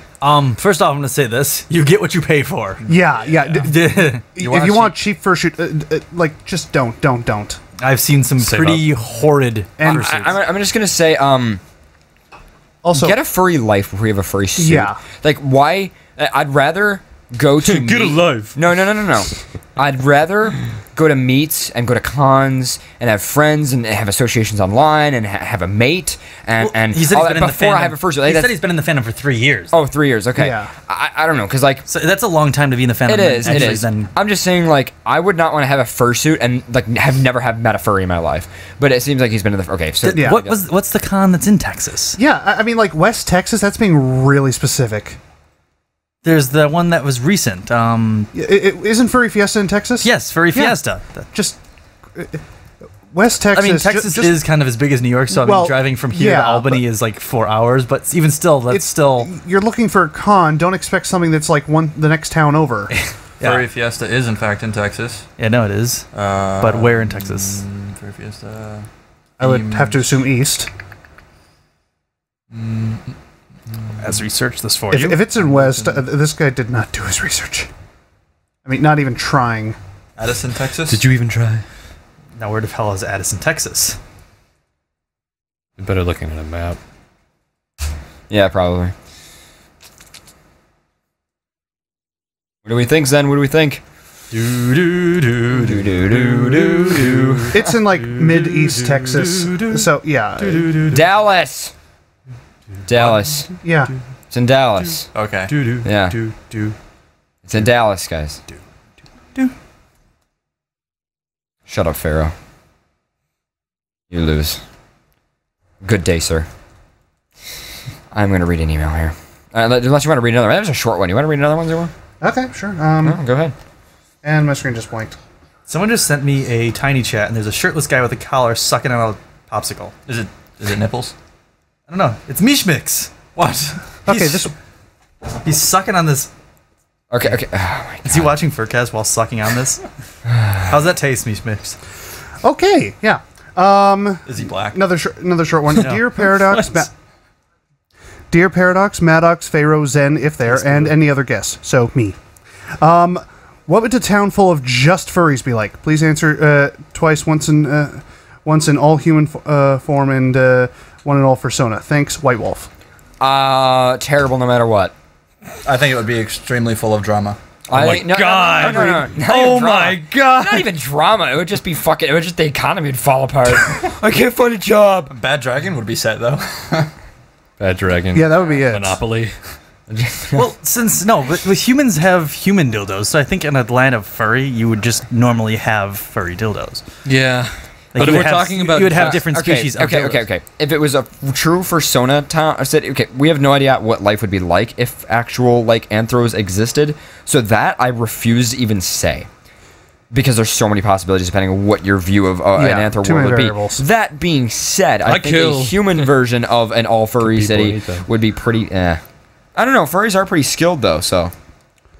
Depends. Please mute your fucking laptop. God damn it, I Pharaoh. didn't know it was muted. You should post it in the studio. Post what in The studio? link. Someone posted this link. Oh, and FurCast? What? Yeah, that's how I found it. I thought he PM'd it to you. Moving on. I don't think so. Maddox, what do you think? A human version of the city. Human version of the city? Yeah. I don't know. I really don't. I don't know what type of people make up the gross amount of furry. I mean, like, I know a few select individuals, and I know the fans of the show, but I don't know how many people have practical skills. I mean, a lot of people seem to be tech programmers, and that's about it. Well, It's like we have a really good Wi-Fi network, but we're all starving. Well, if you're thinking that furry was like in its own town or something, then you would kind of attribute to people just getting different, jobs as their furry characters. Yeah. But then again, we're thinking of like a whole different realm of existence of, there being non-humans and only people existing as furries. Yeah. Yeah, this is pretty difficult to come up with. We've discussed this many times before on the show. Oh, yeah. I mean, of there being furries and Yeah, but we always come to the conclusion that we don't know because we don't know if like it's going to be that universe where the wolves actually tackle bunny furs to the ground and rip their throats out and eat them. Yeah, or exactly. if we're going on and what meat do they? Remember, there was the whole issue of what meat do they eat? like Do they tofu. eat themselves? Yeah, well, Or and then I usually counter with the fact that like we evolved from a cousin of the apes that are still on this planet today. So if like a wolf ate a distant cousin of like a chicken anthro, would that like upset them? Well, but I feel like since they're each different species and there's probably not interspecies breeding to much extent, the fact that then there was the whole issue we got into that. If there was interspecies breeding, if there could exist because of the genetic codes, There would be a lot less STDs. And you could still fuck, but there wouldn't be any transmutable shit. What email was this called anyway? I don't know. I wasn't reading. Oh yeah, that was just no subject by from White Wolf. But yeah, it's interesting. Okay, no subject. I'm gonna mark it. Kill the. Right, forgot to do that. No, I usually do it anyway. Oh. I have an email from a long-time listener. All right. Why don't you go ahead and Is it the title? do that? The title is "How Can I Find a Furry Sex Group?" The person who sent it is RCP. He says, "How can I find a furry sex group? I need sex. Can you help me out?" Richard Cornwell. Richard, our IT administrator. Yes. How can you find a furry sex group? Go to a con. Actually, yeah. Second Life. Second Life. My God. Second Life. Can you really find hookups on Second Life in real life? Probably. Those people are so desperate.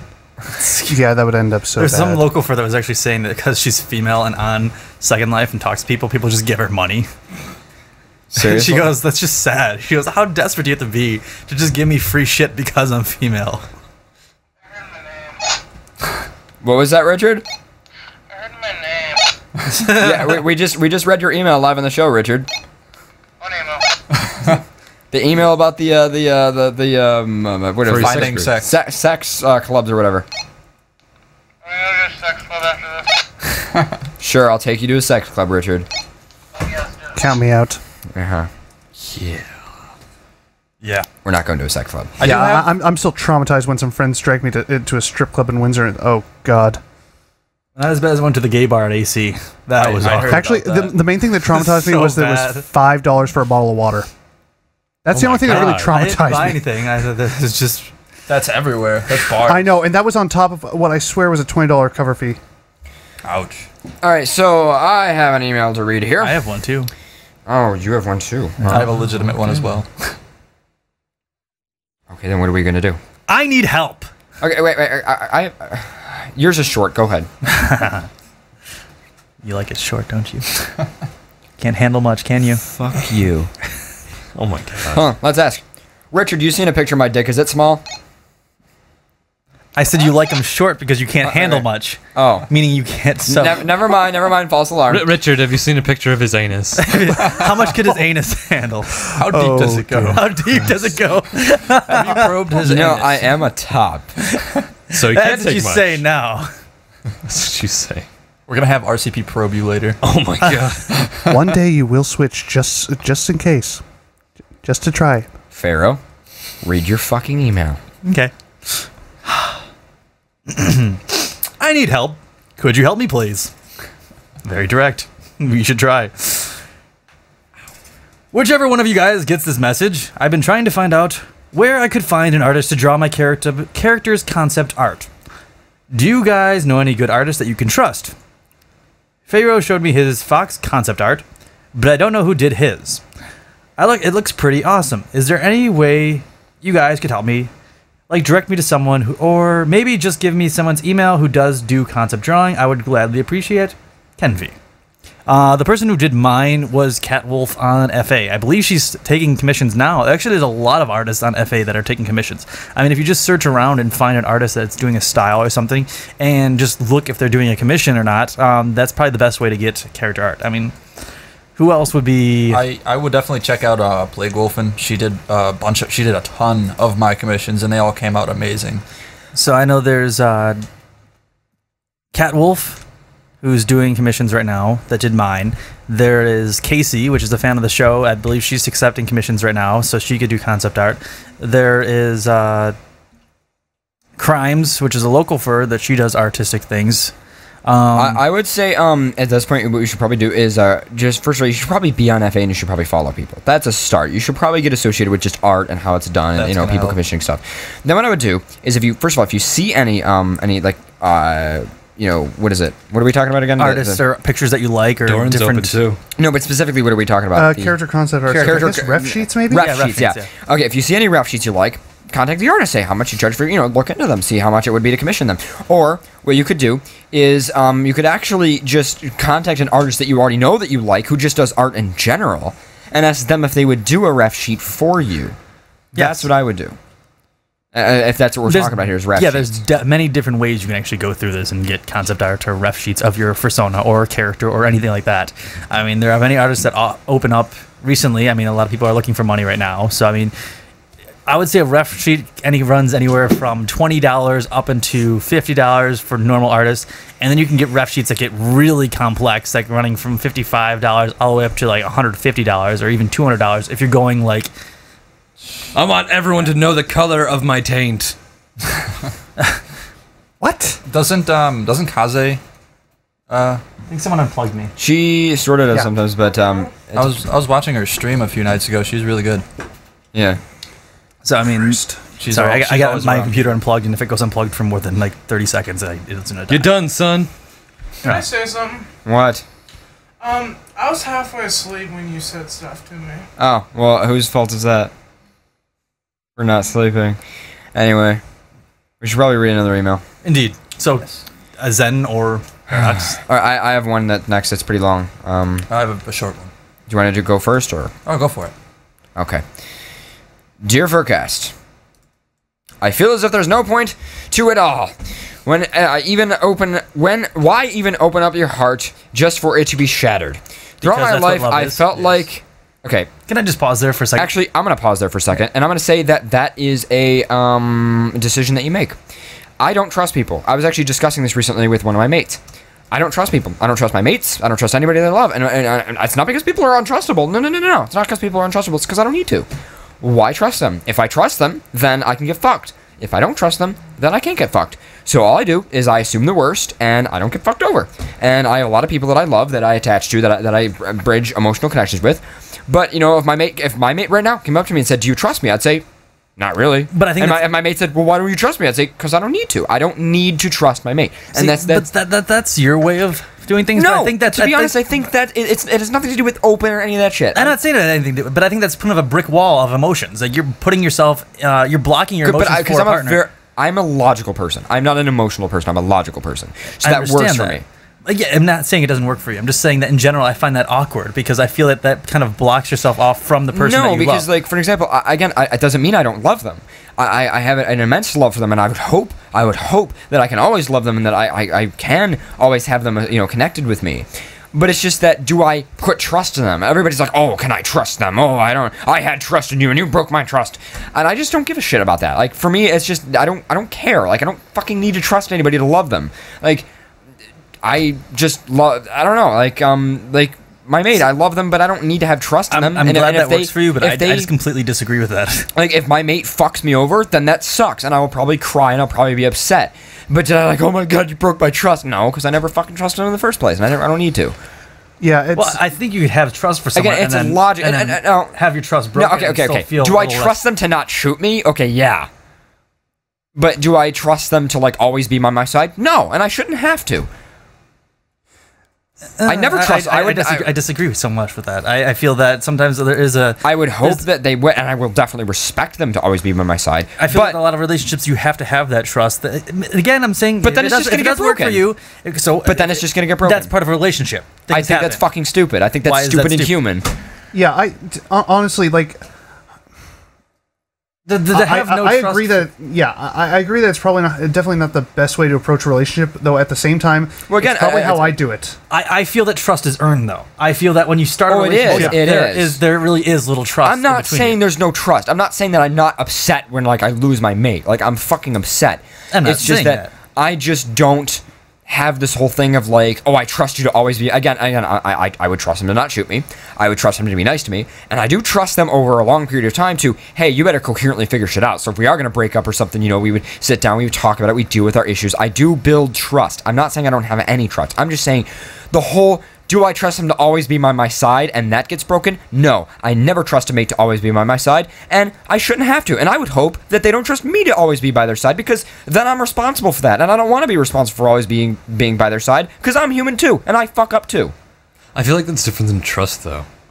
Like, not trusting them to be by your side, that's more like you're not expecting them to be with you forever. You don't expect them to be dependent. You're just being realistic. Is not trusting them. You're just being okay. Let's put it this way. The word trust is used in so many different forms. So let's move on from the word trust.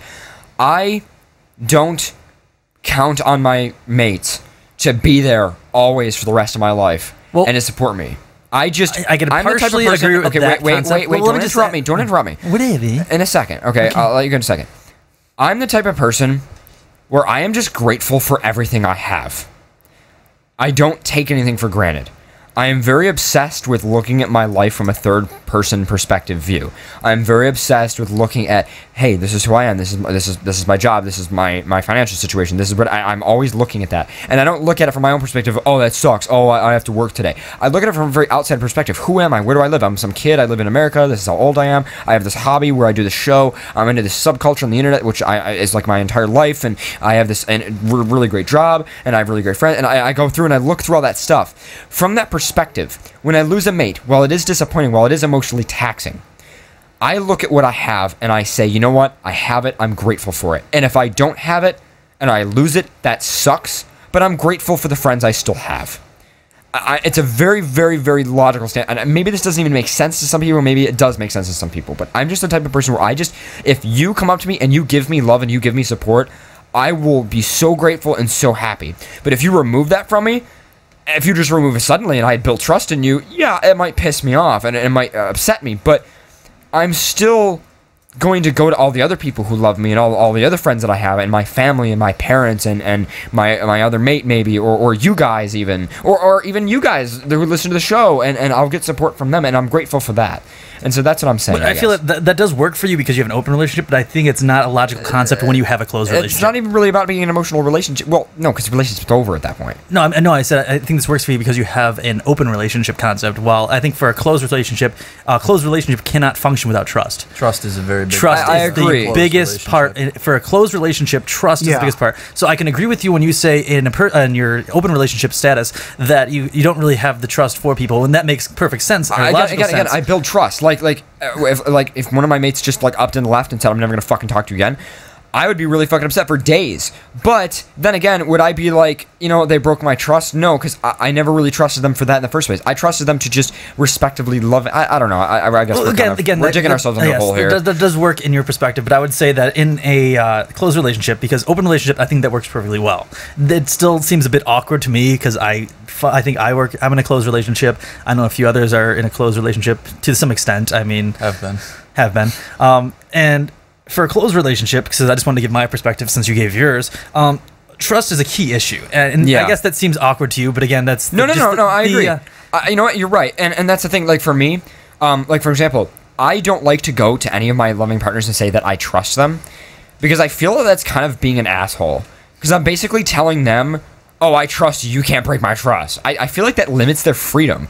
If my mate doesn't like me, or they find me abusive, or they you know what I mean, like if they, or there's somebody else that they think is much better than me, who the fuck am I to stop them from living their lives? And again, that's the thing. And that's an open relationship. You're right. I agree right there. So let me continue. Okay. The whole point of trust in a close relationship is the fact that you trust your partner that they won't do any stupid and won't go fuck other people.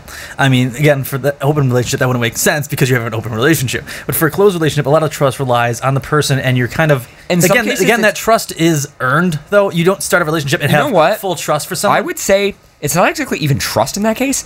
Trust is part of it. I'd say it's also the suspension of the fact that is what's holding the relationship together.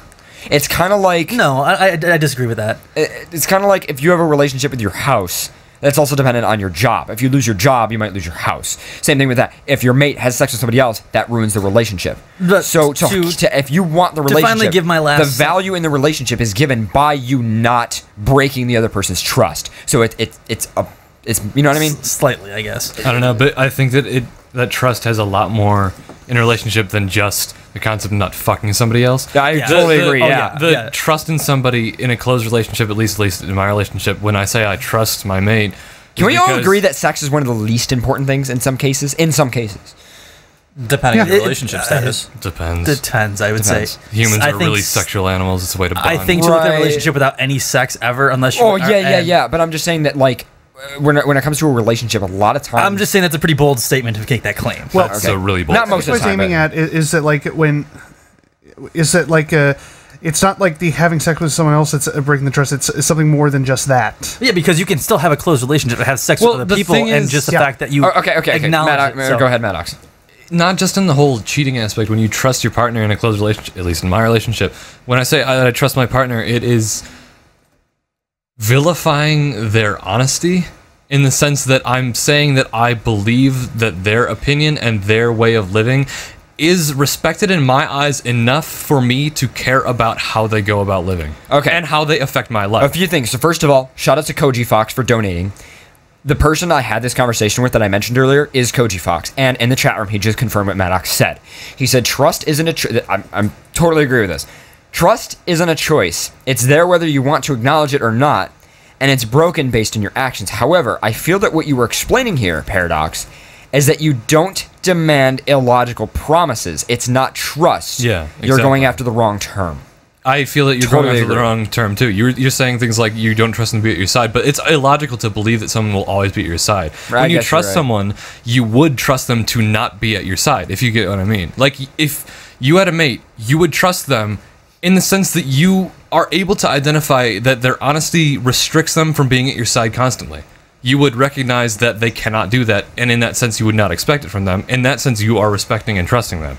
So even when you say that you don't trust them to do that, you're trusting them to not do that. The last point I wanted to make... You're working within your physical boundaries. The last point we wanted to make before we actually start reading... No, before we start reading this email, because we haven't even read this email. Oh, okay. We read the first sentence and I went on this whole rant. Right. Wow. Was the fact that...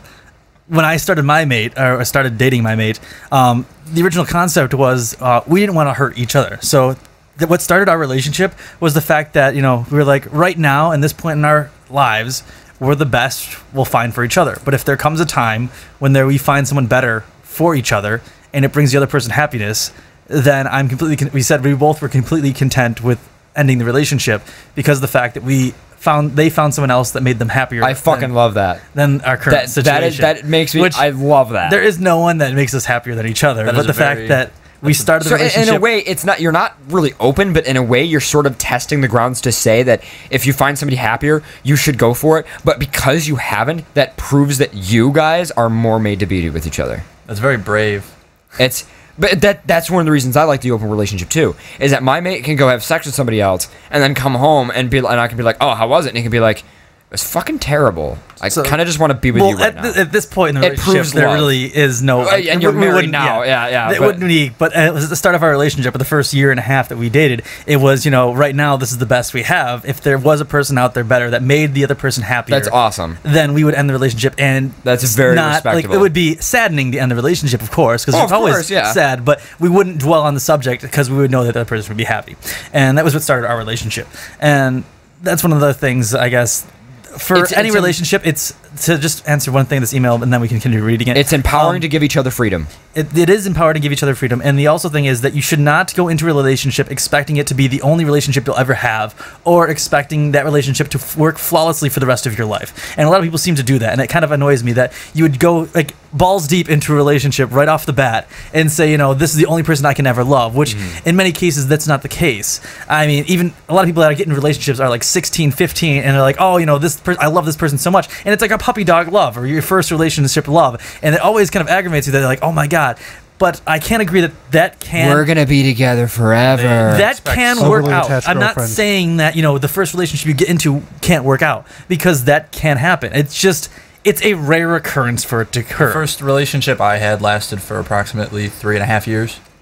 And we broke up, and I still talk to my girlfriend. Ex-girlfriend. Yeah. I know a lot of people that break up with their previous mates and still talk with them. I mean, there's a lot of... But then there are people that break up and never talk to each other again and are completely against each other. There's so many different concepts that can go with relationship. So, Dear FurCast, continue with this email. I feel as if there's no point to it all. Why even open up your heart just for it to be shattered? Throughout my life, I felt as if I'm expendable.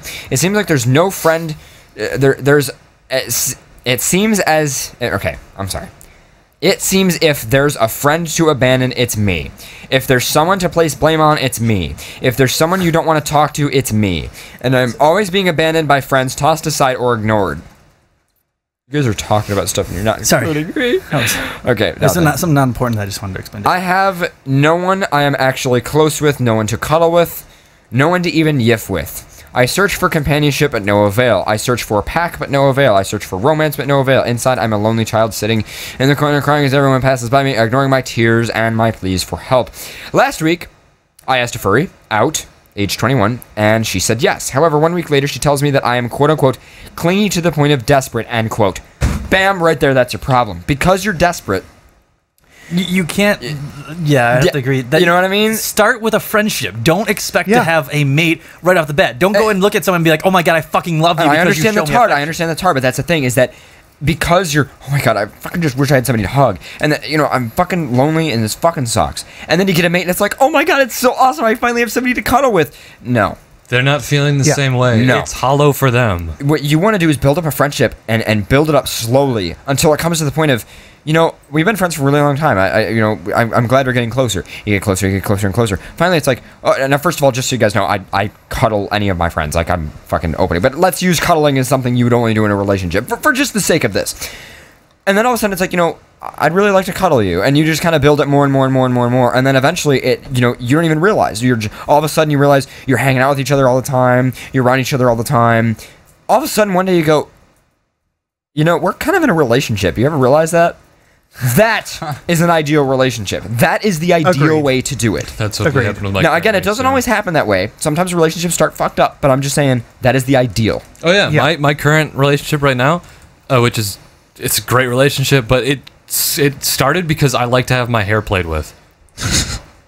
We just started a friendship where she played with my hair, I played with her hair. You just knew, you hung out with her. Some chick I knew, circumstance, started hanging out a little bit, comfortable enough to play with each other's hair. Playing with hair turned into cuddles. Cuddles turned into getting really close, learning about each other. With the whole high school relationship, boyfriend-girlfriend thing is... Because you're trying too hard. The whole idea of walking up to somebody and asking them out, I think, is not only flawed and stupid. Well, I think you can ask a person out, but don't expect a mate or something. Just you like can ask hang them out. to hang out. That's it. You just hang out. You're not going out as a couple. You're not going out as friends with benefits. You're not going out with boyfriend or girlfriend. You're going out just to have fun with someone. Yeah. So that's what you start something out as. Right. You kind of build relationship, you build trust, you build just acknowledgement of the other people's interests. Like, there's so much you build up first before you go into anything, even considering a mate. Mm-hmm. And you don't just bam mate. I mean, when I first met my mate so long ago, I mean, honestly, what started us off is we were introduced to each other. All we did the first time we met was hung out and watched a movie or watched 2 movies. That was it. Then, like, a few weeks later, we ended up calling and talking to each other on the phone. And we talked back and forth. I mean, even at that point, we weren't mates. We weren't anything but friends. All we did was just talk to each other back and forth. And that went on for a while. And then after a while, like we always say, we talk for something, and we're like, are we mates now? Yeah. And that pretty much was it. Is we talked so much and for so long that it was like, I think that I still remember the conversation. She's like, I think I love you. Yeah, I think I love you. It's funny how we get into relationships, three of us, because way I got into my current relationship right now is we were laying on my couch and we were just cuddling on my couch. She was on top of me and she's like, "Are we going out?" Like, you're going away in a few months. I don't really want to do that. And it's just it's then just kind of like we just gave it a chance. Yeah, it's weird if you make a relationship in my opinion when you. Like Paradox was saying with the whole high school relationship thing, when you go up to someone and you expect to immediately form a relationship, it just doesn't work that way. Let's put it this way: do you write your life? Do you write it in like a story? No, you live it. Exactly. You have to live a relationship. You have to live it. You can't write it. You can't design it. Yeah. Pretty much like organic relationships, with possibly a few exceptions, will. I would imagine would always work out better than like artificial, induced relationships. It's funny because when you say like artificial and organic, it actually makes a lot of sense because that's the best way to put it. I saw a comparison of organisms that were biologically altered to live faster in America. It's rampant in America. We modify organisms to live faster so that we can use them for science experiments or slaughter them. And there was a comparison of organically grown mice and non-organically grown mice, and they were shorter and frailer than the larger organically grown mouse. And it's the same thing with relationships. Just look at it metaphorically.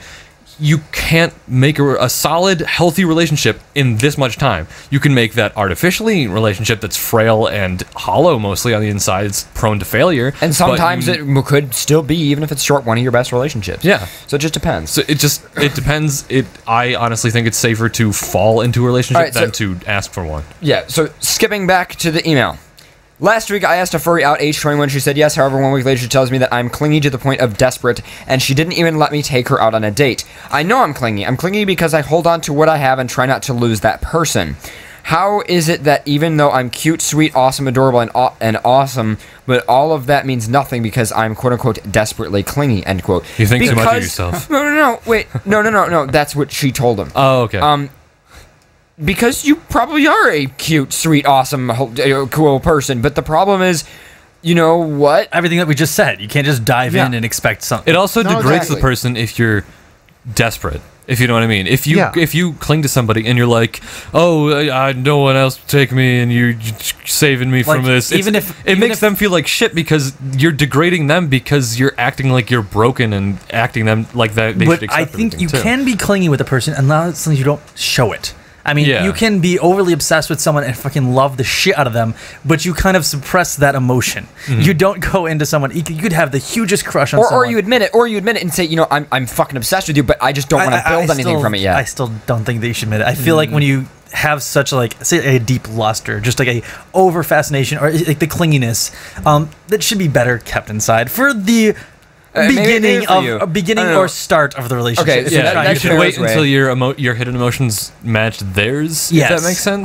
But for all you know, they could be having the same one. So that's the thing. For me, I'm the type of person where I would tell, but I wouldn't make any decisions based on it. In fact, you know what? I would say, you know what? In fact, because I'm so obsessed with you, I would like to make no decisions about anything because I'm so obsessed and give it a little while because either A, it could die down, or B, it'll settle down into something that's very stable. But I feel like most people can't comprehend that. I feel like I'm logical. It's easier to give it. It's easier to give someone examples of how you are really enthralled with them than to just tell it to them. When you tell it to them, it's kind of superficial in my opinion. If you come up to me and we were in a relationship and you're like, you know what, I'm totally obsessed with you, and then you just stood there and like expected a response from me, I would have nothing to give back to you if it was the start of a relationship. But if you're in the start of a relationship and you were completely obsessed with this person and you were totally in love with them and you gave them examples of your obsession instead of like just claiming it, like you do the little things for them, you bring them coffee in the morning, or you always rub their feet or something when their feet are sore, or you just always, I don't know, little small crafts or gifts or cute drawings or something, and you show them through your actions that you are in love with them instead of just claiming it, because words are easy and easily falsified. All right, moving on. I'm sorry if I'm not making much sense. I am writing on my phone with tears in my eyes thinking about what a waste of space I am in the universe. Okay, one thing real quick, I just want to say, you're seriously better not be writing this email to us based on one relationship. Just saying, I don't think he is, because he mentioned other stuff. Never mind, I'm sorry. He mentioned other stuff with friends. I was just... Bad context, bad timing. Sorry, guys. As life goes on, it just feels as though I'm nothing but a screw-up, wasting space in the universe, while someone more deserving was unable to come into existence. I've considered suicide a couple of times. I have begged the universe to just end it, and yet here I am. I can put up a front, but inside I am just frightened and alone, waiting for someone to hear my cries of anguish. Someone will just hug me and hold me tight and tell me that everything is alright. Someone who will embrace me in their warmth and tell me that I mean something. Until that day, I don't want my heart to even repair. I don't want to get happy. I only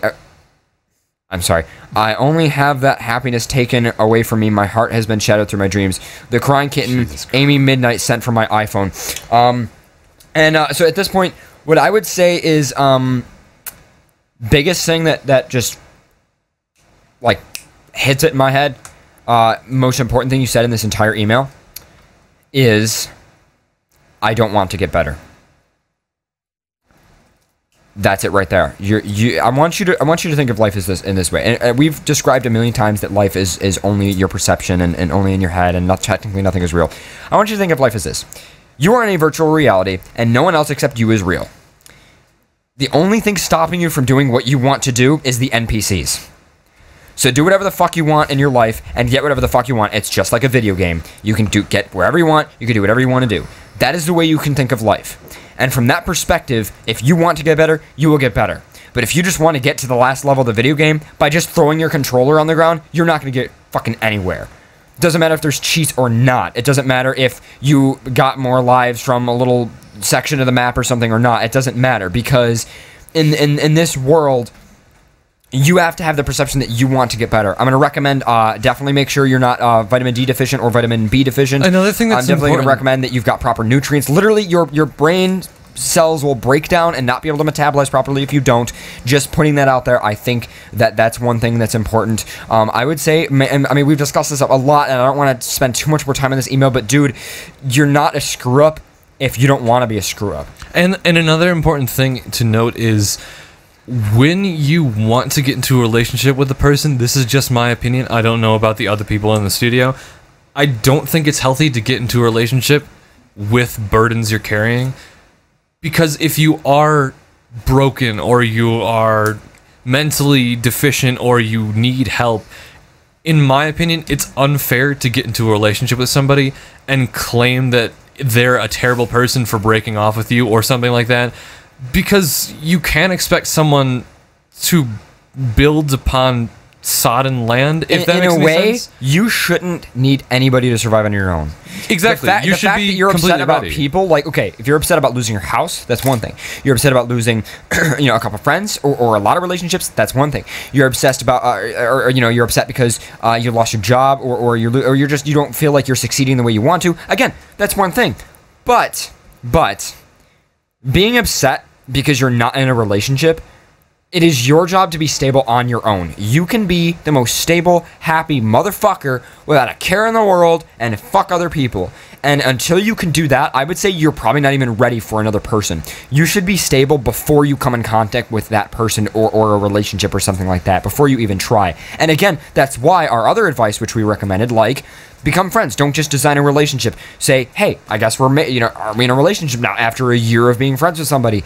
That is something where you have the stability, you have your own control, you don't have to rely on somebody else. You should never, unless you're married and you've got kids or something, you should never depend on one other person for your own stability. Now, that's ideal. Obviously, there are times where I need to cling to somebody and cry too, and all of us are probably the same way. But that doesn't mean you're weighing them down. Exactly, you're not weighing them down. You have come into a relationship given both even quantities of yourselves.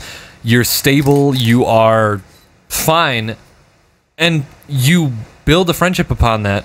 Okay, it's fine. I need fucking concentrate. Get the shit away from me. Concentrate. God damn it, Pharaoh. No. Anyways. Oy vey. You need to give even portions of yourself to this person. You need to be fair to that person. In a relationship, you can't expect them to repair you. You need to be able to repair each other. And to do that, you need to be compatible. And being compatible means being equal. You need to be stable so you can stabilize them. It's unfair to them because if you're unstable, how are they ever going to cope if they become unstable? You need at least one of you to be stable to hold one of you up. So if you go into a relationship unstable and they become unstable, you're just going to crumble to the fucking ground like an unstable tower. All right, are you guys ready to move over to break? Well, it's 11:20. All right, when are we extending it to? I don't know. I think we should probably just go on another break. Only like 1 or 2 songs. Shorter songs, too. Well, when are we going to? Go 11:45. Let's do 11:45. Okay. 11:45. You guys are listening to FurCast Live and Santa Broadcast on Pause Up Radio. We'll be back after this quick break.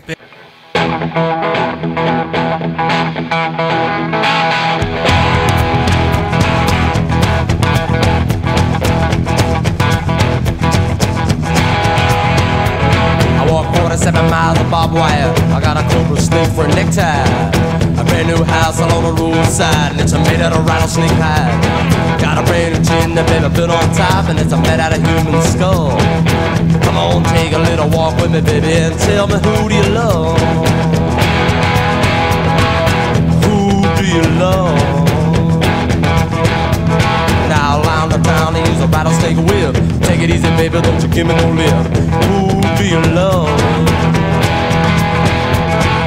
Who do you love?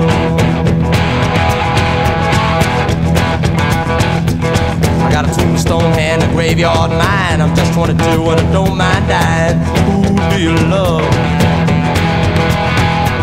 Yeah, who do you love?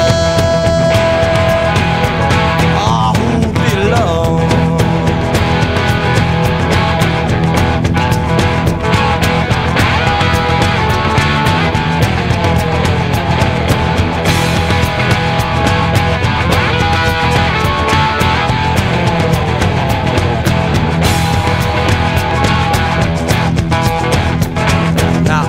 Took her man by my hand. She said, Lonesome George, you don't understand. Who do you love? The night was dark and the sky was blue. Down the alleyway I swag and flew. Hit off bump and somebody scream. You should have heard just what I seen. Who do you love? Who do you love? Yeah, who do you love? Oh, who do you love?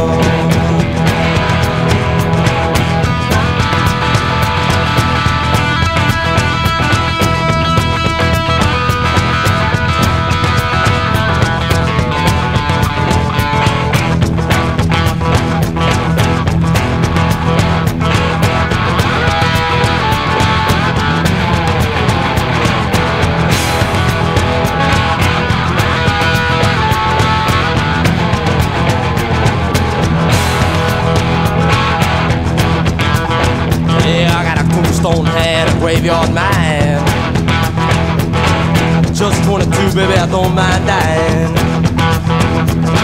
Snakeskin shoes, baby, put them on your feet. Got the good time music with the boogie to the beat. Yeah, who do you love? Who do you love? I walk 47 miles of barbed wire. I got a cobra snake for a necktie. A brand new house on the roadside, and it's made out of rattlesnake hide. Got a brand new chin, the mama bit on top, and it's made out of human skull. Come on, take a little walk with me, child. Tell me who do you love? Yeah, who do you love? Who do you love?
back. I'd say at this point we should read another couple of emails and then do shoutouts. Well, we do have our 2 stories. Oh. Oh, yeah. Let's read one more email and do the stories. I've got a really quick one. All right, go ahead. Okay, is it safe to yiff? Is it safe to be a furry and tell non-furries? From my personal experience, it's 50-50. Yeah. A handful of my friends from college that, I randomly show them some photos from FE, and they just got a kick out of it, but they were... Really, that's the best angle?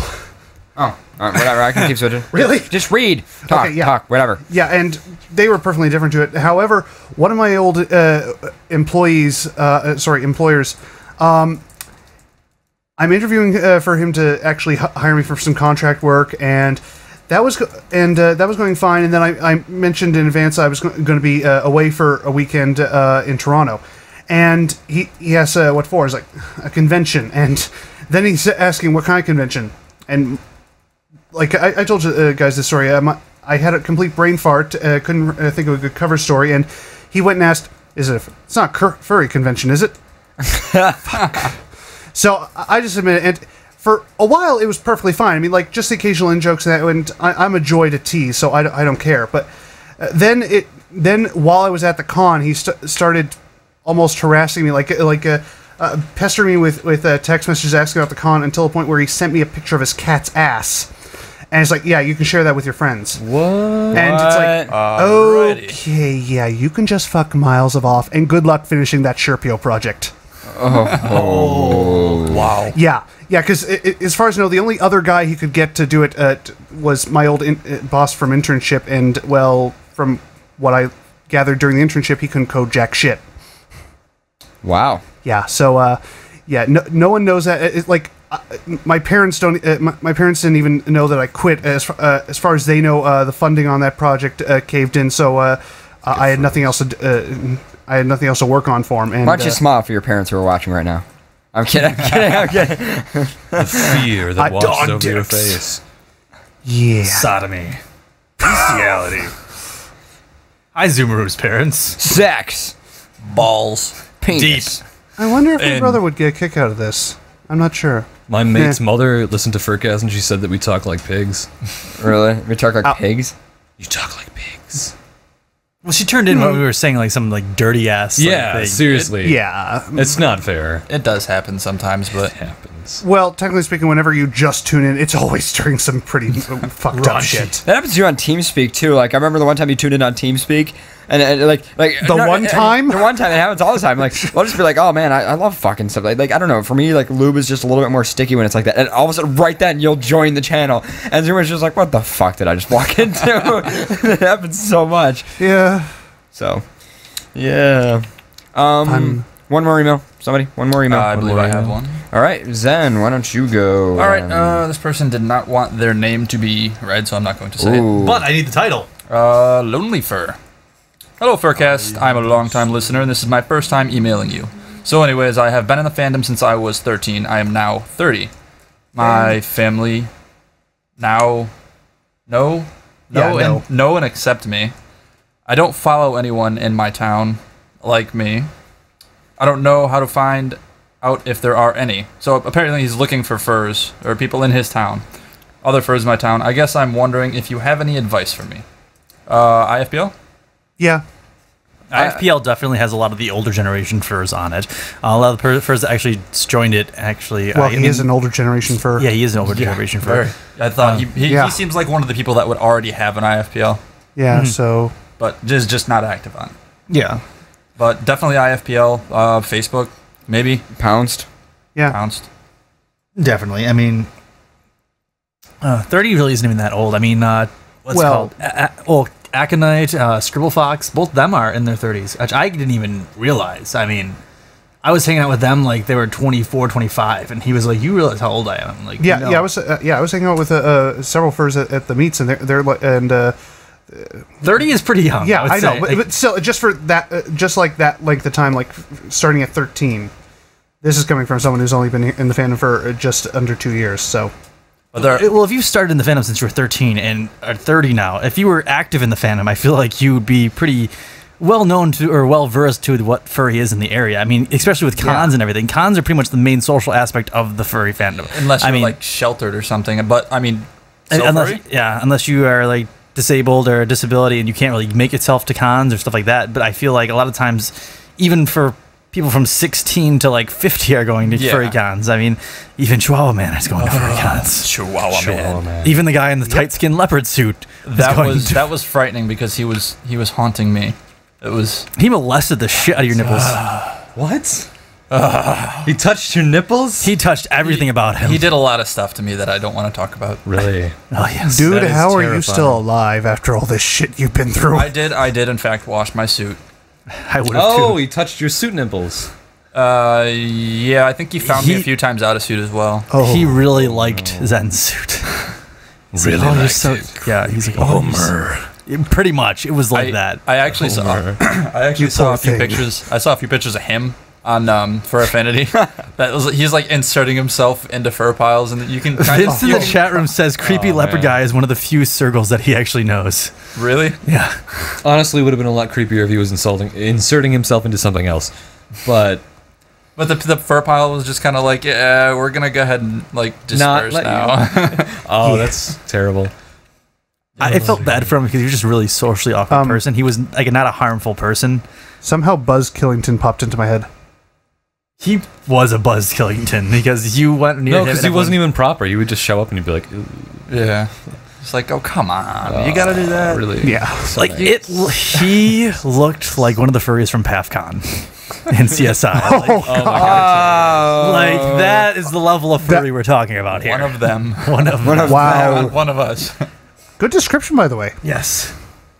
Oh, terrifying, though. It was. It's terrifying. I feel bad for him, though. Thanks for bringing that up, whoever did. Did I bring that up? That was because he's going to tune in one of these days and he'll be like, I forgot what brought it up. No, I brought it up because we were just talking about the level of people that are involved. Yeah.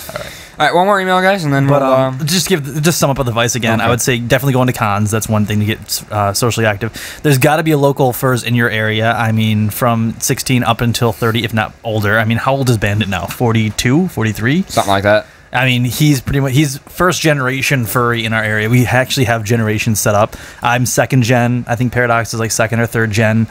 And this fourth gen, and it's pretty much just what time you actually got into the local Buffalo group and at what time. Like, not every group does that, but it was just something we came up with. We're like, oh, you're. I would be surprised if the Torfers do that because, like Toronto was apparently one of the hubs. Mm-hmm. That and because there's been ups and downs with the Buffalo group. Like I've been in from almost the very beginning. Bandit is very beginning.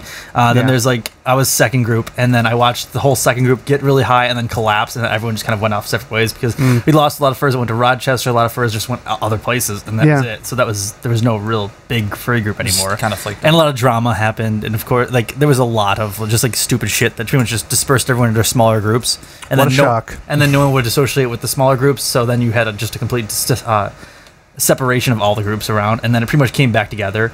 And now it's fluctuating. Like we still have a very strong group, but there are still like individual drama instances, like any furry group. I'm sure the Toronto furs deal with it. I'm sure any large group of furries has to deal with some sort of freaking drama. So yeah, I haven't paid much attention to it just because I like to stay out of any of that. I'm an observer. I like to just watch. I don't even like that because then it's like, oh god, it's out of context. I feel as an observer of something like this, I would have to at some point interject because I see something a different way and I need to. To the person who was looking for art earlier that emailed in, shout out to Kamikaze. Kamikaze says that she is doing very, very cheap art, so you can always go to Kamikaze. Yes, Kamikaze is a very good artist. We love you, Kamikaze. You are awesome. So, do you want to actually proceed since we have 5 minutes left? We want to tell our 2 stories that happened during this week. All right, who wants to go first then? Who wants to go first? Go with the bus story. Go with the bus story? All right, then I'm going to get my story music, which I have story music? I've developed story music. Since when? All right. I haven't really chosen a story, but I thought of one while I was taking a shower yesterday. I thought you were going to say shit. I was hardcore masturbating in the shower yesterday, and all that came to mind was this one song playing in my head, and I realized that that song that was playing had to be my music. All right, no, okay, so here we go. So I found my story song. Okay. All right. Well, this story kind of involves all three of us and a lot of but we're all going to tell it, okay? So get the group camera ready. So why are you not moving correct, you fucking mic stand? Needs more lube. It does need more lube. Mic stand, come on. All right, here we go. Come on. I always need more lube. So, you guys ready for this? You never want to go dry. Not really, but okay. Okay. So, this was after we all went out to eat. Now, we all went out to eat to Denny's. We all went on after the show. And it was all fine and dandy. And we decided we were going to come back. And Maddox and me were really into the, what was it? It was the Perseid meteor shower. The meteor shower. Which I was there too. Which you were there too. And so we were like, all right, well, you know what? Me and Maddox, so we decided to walk around. And it was really fun. And we didn't really get anywhere with it. We kind of just couldn't see. It was too cloudy. So me and Maddox were like, all right, we're going to go to the park. Pharaoh's like, I'm a little tired. So we're just kind of chilling out in front of my house, and we're just kind of chilling by his car. We're like, yeah, well, whatever. Anyway, well, I guess we'll kind of see you guys next week, whatever. We'll figure stuff out. And then this bus pulls up. Now, there's this white bus, and it just pulled. Now, okay, we live on a street where basically you can drive down the street, and you can pretty much got 2 lanes of traffic, and then you got 1 lane of like parking on one side of the street. Not only does this bus pull up on the wrong side of the street, but they pull up backwards and directly in front of my fucking house.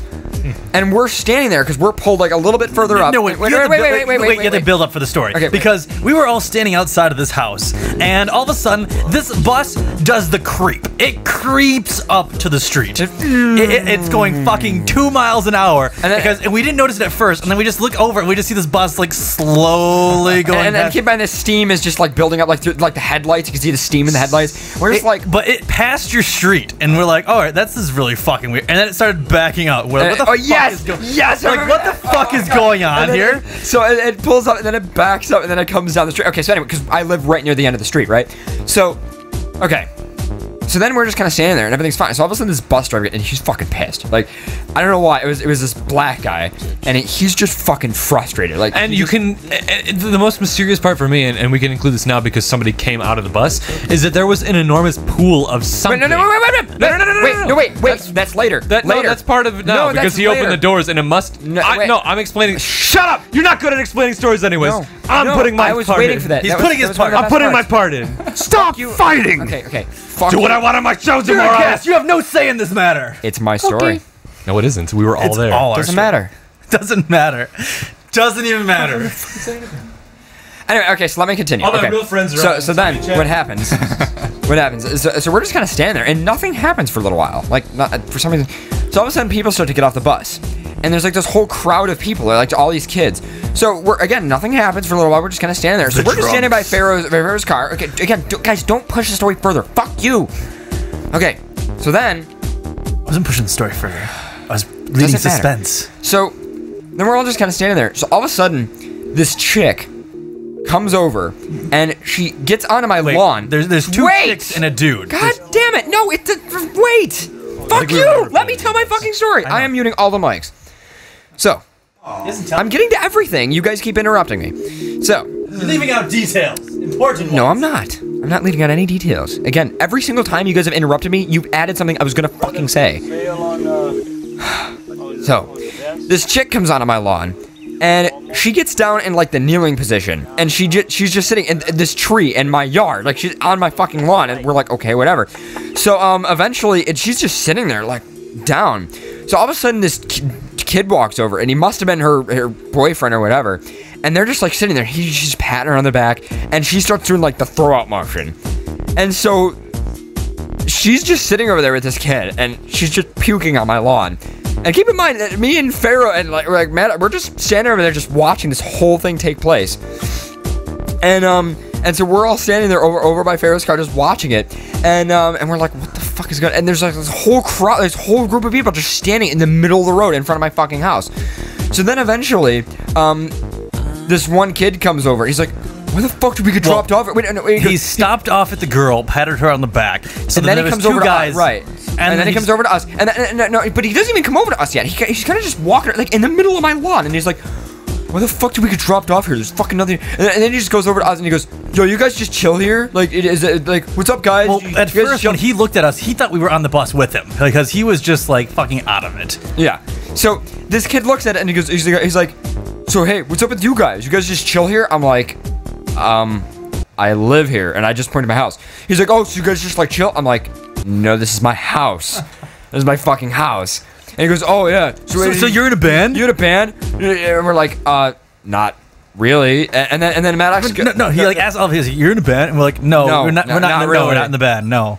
And then finally he goes, oh, so you guys play instruments? And Maddox goes like, I guess I sing a little bit. And he's like, oh, so you guys are all in a band? And we're like, yeah. No, we said no a second time. We're like, no, we're not in a band. And then he goes, oh, so they're like, one of you play bass? And we're like, yeah, we're in a band. He's like, oh, that's so freaking cool, guys. And then he goes, I really have to piss. Can I just like piss in this tree? I'm like, I don't fucking care. It's my neighbor's tree. So this kid goes over and he starts pissing and he's still talking. He's pissing and he's still talking with us. He's turning around like he's like this. He's like, hey, yeah, guys. So you guys in a band? Like, do you play bass or whatnot? And he's just pissing and pissing and he's fucking like, wait. Then before you continue, then he's like, oh, guys, I really gotta piss. I'm still pissing. Don't let that bus leave because I don't know where the fuck I am. Guys, no, go over there. Just don't let the bus leave. Like, I don't know if they're gonna leave. And we're like, they're not doing anything. Keep in mind, everyone's still standing outside of the bus, in front of the bus too. So don't let the bus leave. Don't let the bus leave, guys. Don't let that bus leave. Pissing. Yeah. So finally, okay. So then he turns around and he's like, all right, because I'm gonna go over to see. They better not leave me. He goes, I think I just pissed a little bit on my hand. I'm gonna go shake my friend's hand. No, he goes, I just pissed all over my hand. Then he comes up to us. He goes, dudes, thanks for putting up with me. He goes, I would shake your hand, but I pissed all over it. I'm gonna go hit my friend. He goes, so you know, thank you for letting me piss in your bush. And guys, I get the best idea, guys. I just pissed all over my hand. I'm gonna go slap my friend in the face. He was hitting on my wife. He was hitting on my wife. He was hitting on my wife. He didn't know it was my wife, but I'm gonna hit him anyway. I'm gonna hit him anyways. Just keep in mind, my hand is covered in piss. Would you guys watch? Guys, just watch me, guys. Guys, watch me. I'm gonna go hit my friend in the face. Okay, so for a few minutes, me and Maddox and Pharaoh, we chilled out by the car, and then eventually we're just like. Well, at that time, we're like, okay, I think it's time to go. So I got in my car and I left. Okay, so I don't know what else happened after this. So Pharaoh leaves. Okay, so this is the part of the story that Maddox almost ruined. So me and Maddox just like ruin anything. Yeah, almost did. It must have happened. I have planned out the way I wanted to tell this story, and you fucked it up. So imagine if I did that to you. Imagine if I did that to you. You fucker. So basically, then what happens is Maddox would have incorporated greatness. So eventually, so me and Maddox are just like, okay, you know what? We're just gonna get the fuck out of here. Like, we don't even know what's going on. We walk up. So me and Maddox get in my car, and I'm just like, I don't even know what the fuck is gonna happen. So all these people, they start just going towards one of the houses that was on the corner. I don't even know if they live there. I don't know if they're just random people. I don't know what the fuck, but they just start going there. So this bus is in the middle of my fucking street. I have trouble pulling out of the driveway. So me and Maddox, so I'm driving the car. I pull out into the road, and we start driving away. We're like, yeah, we're gonna get out of here. And we're like, okay, we're gonna go to the park or whatever. We want to see the meteors are. And all of a sudden, me and Maddox, the headlights catch something interesting, and me and Maddox look down at the road, and all I can tell you is that there was this really mysterious liquid that was really reflective. And it was all over the road, but it wasn't just on the road. It wasn't like, oh, it dripped. It wasn't like, oh, it was the air conditioning, condensation. No. Like, where the door on the bus opens, it was like splattered from that door. And it was just like this really we're just like, what the fuck is it? Like, it looks like somebody just like waited until the door opened and then projectile vomited. Literally, it was like this reflective, it was like this weird syrupy. I'm like, okay, so we just we get the fuck out of there. What color? It was just reflective. It was late at night. I couldn't tell what color it was. Quicksilver almost? Maybe. Creepy. I don't know. So anyway, so me and Matt actually we're at the park, and eventually we decided to come back. It's real late at night. We saw a bunch of meteors. It was kind of awesome, and we had a great talk, and we joked around, and so we decided to come back. So we come back towards my house, and we pull into my street. Now this bus is gone, and these people are gone, and this is where it gets even creepier. First of all, the liquid that was in the middle of the road is not only still there and still just as reflective and in the same pattern, but the bus is gone, and there is this mysterious bag by the tree exactly where that chick was.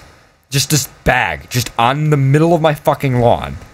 Just there. And me and Max were like, what the fuck? And I ended up dropping you off at your house at that point. But I was like, what the It's fuck? a bomb! And I read no. And here's the other thing that's fucking No, crazy. no, the this is all next day when drunk. I woke up, it was gone. So I would say it was a bomb, but it was drunk people, so someone probably shit in a bag. I think literally. Someone just like kind of bent over and just shit in a bag. And it was like that. So whatever this was, I don't know, but it happened at 2 in the morning, directly in front of my house. There was a lot of drunk people, and he pissed in my neighbor's tree. That is all I took away from this fucking story. This sounds like something that would happen in Moss Park where I live. It's the shittiest neighborhood in Toronto. Like literally, when my mom was there helping me get moved in, at one point she looks out the window and is like, "Oh, there's a bum pissing in the alley." Wow. I think our story's better. I know. I wasn't trying to compete. All right, so Farrah, do you want to go next? You got a story? Oh, I've got a story for you. All right, why don't you head off with that? Come on, let's go. Omar. We're already past time. You took forever to explain your story. Come on. Well, you kept interrupting me. I'm already ready. See, I'm not going to interrupt you. I'm fine. I need my stuff to start. Omar, indeed. Hold on a second. Okay. So he does it again. All right. So, my story takes place at the Erie County Fair. Oh, but wait, you missed a part. My story is taking place at the Erie County Fair that's happening right down the road. Fuck you, too. So, I went to the fair with Leslie, or not Leslie, or Crimes, which is a local fair. And we were walking around, and we went down to the event center, which is just like a huge room of all kinds of different sellers and stuff like that. And she was like, "Oh, you got to see this one place in the corner."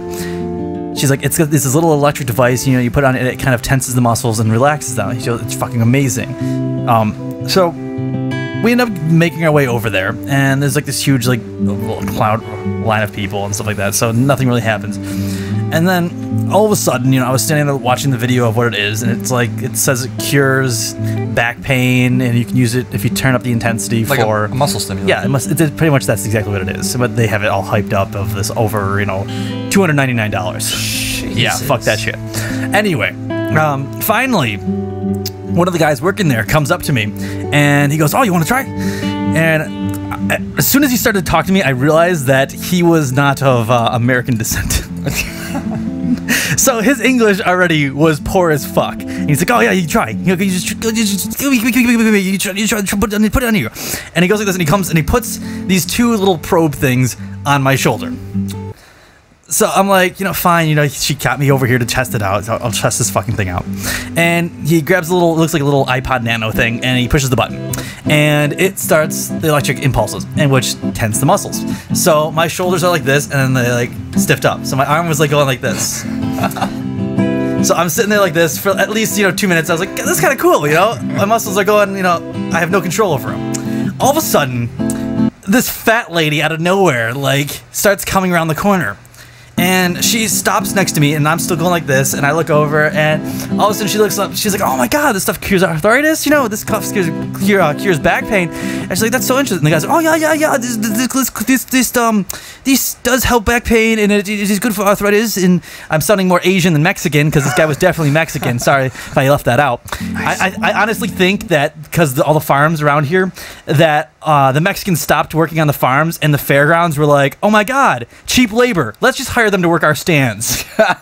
Because I honestly think that's what happened, because this guy could not speak like barely any English and already, so he's probably getting paid $2 an hour and happy as fuck because he's not picking vegetables.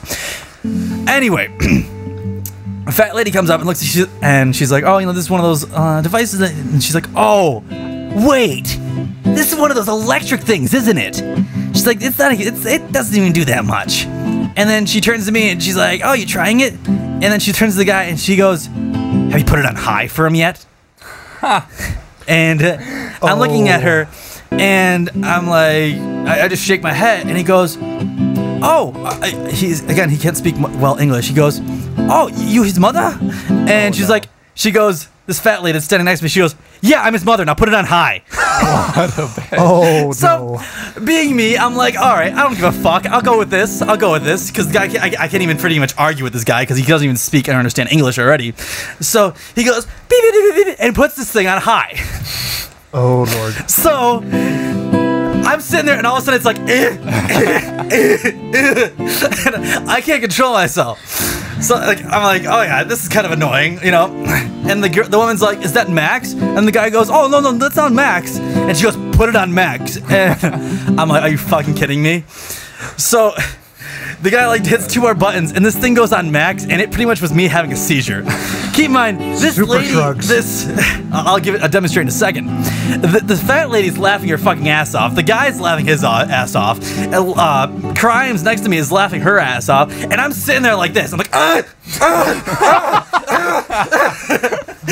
because it does it in pulses. Oh my God, Like yeah. for like 2 minutes, this guy has good. I can't take it off because it's electric. So if I touch it, it shocks me.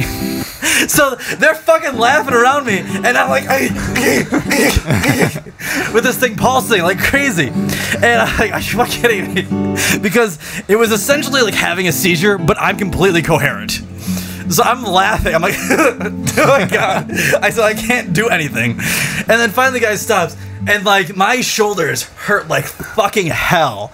I'm like, it feels like I've just been lifting weights for the past like 20 minutes. Yeah, but now you should have some decent traps. Oh my God. Just to let you know, I do own one of these devices.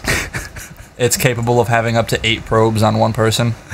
Or on multiple people. So you know what I mean. You yes. put it on your arms, and you have no control. It doesn't hurt. It kind of tingles, but it doesn't hurt. It doesn't hurt at all, but it stimulates the muscles, so like my shoulders are just going like crazy. And this thing goes on high, and that thing on high was fucking ridiculous. I gotta bring it in here at one point. There is no reason that you would put it on high unless you were trying to work out the muscles, because I think I like tore all the muscles. Essentially, basic tore, you know, when you work out, you tear muscles and then it rebuilds. Yeah. That's what max was. Because it was overstimulating the muscles so much that you looked like you were having a fucking seizure. They're actually fun if you get one of the pads and put it on your yourself and one on you, and like you poke the other person, the current will travel through that point, and you will feel it the most through that point. So if I poked you, my finger would cramp up and shit. Do you want me to bring in my little sexual toy that I bought?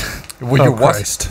Did I ever tell that one? No. Yeah, I did tell that one. You did. I did tell that one. It pretty much, it's not really even that sexual. It's essentially a static charge generator. Oh, you were telling me about that AC. Yes. I wanted to find it. I just didn't know what the name was. Yes, I have one now. It's in my room. I don't want to get electrocuted by it. I didn't want to really bring it into the studio since of all this electrical equipment, and bringing a static charge and touching even your laptop can short circuit it. Yeah, no. Yeah, it touching the mic, that'd be great too. Because it essentially, it has enough static charge that I can arc.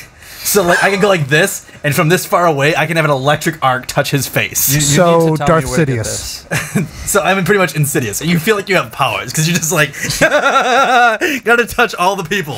Oh my God. But again, that's another story. So that was my Unlimited fair power. story of which I'm nicknaming the Mexican, Nicknaming? the electric device, and the fat woman. All right, so Maddox, do you have any stories or Nope.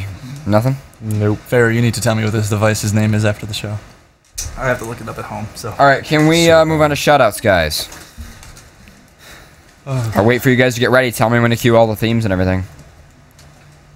Because I never know, and you guys always argue with me about this. So whenever you guys are ready, I will be. finish updating this. Oh my God. So the Mexican, the electric device, and the fat woman. Oh, God. Oh my God. Oh my God. Oh my God. Oy vey. Mazel tov! I'm good now. In celebration of me having my own car, Yeah? I should Congratulations definitely on do. Yeah. Should. Awkward silence. Okay, people in the chat room said it was a shock collar. No, shock collar causes just pain. This causes all your muscles to tense up and essentially make you control, like, I've had one of these devices before when I used to work at the hamburger store. Someone brought one in because he had like back pains, and he used it for that. So he had it from his chiropractor. The fun prank with one of these. If anyone has one of these out there, you have one, and I'll give it away for you because we could do it to someone outside this room. I don't want to do it to anyone in this room. Right. Essentially, for this pad thing, what you do is you tell someone you have this really fun pad thing. It stimulates the muscles. You have them hold their arm out like this. You put it on this. So you say hold your palm out like this, put it on your arm like this. You turn it on where high. You're going, and I've done it before. You turn it on high, and the person just automatically slaps himself in the face full on. Like it is not like a tap. You go like this. Put your hand out, put it on your arm, turn it on. It contracts the muscles, and you're going to just slap yourself right in the face. It's very quite hysterical to do to people. That's just cruel. It is so cruel. Funny. It is very funny. They're actually very useful for stop hitting yourself. Stop hitting yourself. Stop hitting yourself. But then for back pain and stuff, they're called tendon units. All right, you guys ready to do shout-outs? Shout-outs. Are you guys ready? Yep. Damn hormones. Okay, I got a yep from Maddox. Fair, are you ready? Mm-hmm.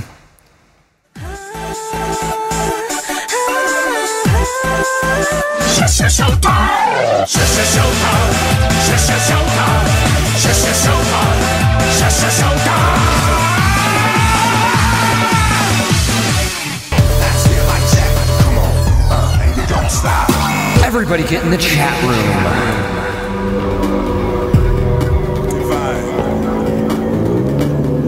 My life, your life, I life.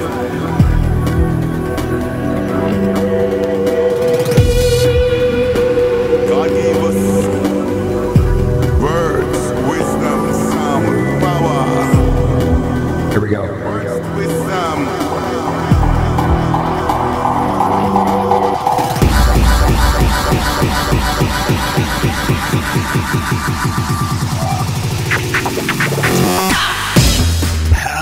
Happy face. RCP, which is downstairs. Yes. Rock. Zed. Leon Fuck. Mishmash eating chicken. Parker. Snake Face. Spewing out of his mouth in all shapes and sizes. T.Y. Valder. Baby. Anubis Wolf. Cash. The Cougar. Dirty Eyes. Backslash. Nipples. Motherfuck. Fish Mastercard. Flake. Glimpse the cat. The J for Kaldaka. Kamikaze. Hiya. Kunaro. K-Pence. Karate. Silo Volensky. Mike. R34 E6 21 fan. Ravager. Sabe. Cinder. Scorpiac. White Wolf. Bathos. Alopex. Antonio. Apollo. Barker Jr. Biohazard 56, aka Bounty. On top. Chewbacca's cousin. Chihuahua Man. Crisco Stick. Corporal Domino Valens. Kralf. Danny Blue 91. Darka. Dynapega Corner Kitty. Donimo. Billis. Drake Dark Fox. Enceladus. Free Frame.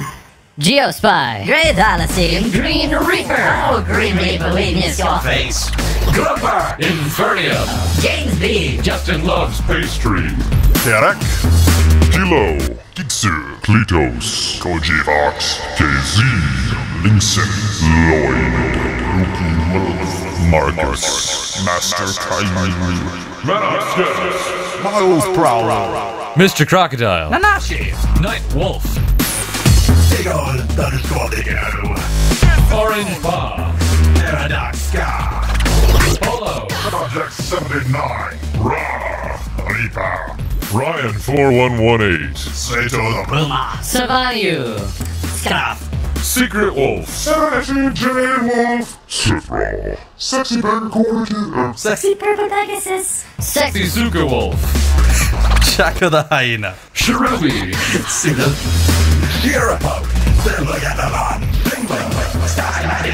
Super. Summer Firewall. Tango. Terror Bite. It's the clear 4148. The Dragon's Nest. The Fat Rat King 90,000. The Wolf. Tinka. Twitches the Fox. Twitch the Fox. Oh, Vince. Vince. Volpin Saltus. Winter. Wolfbane. Wolfgang. Wolfster the Wolf. Raph 257. Lucario. Wolfshade. Dino Practice.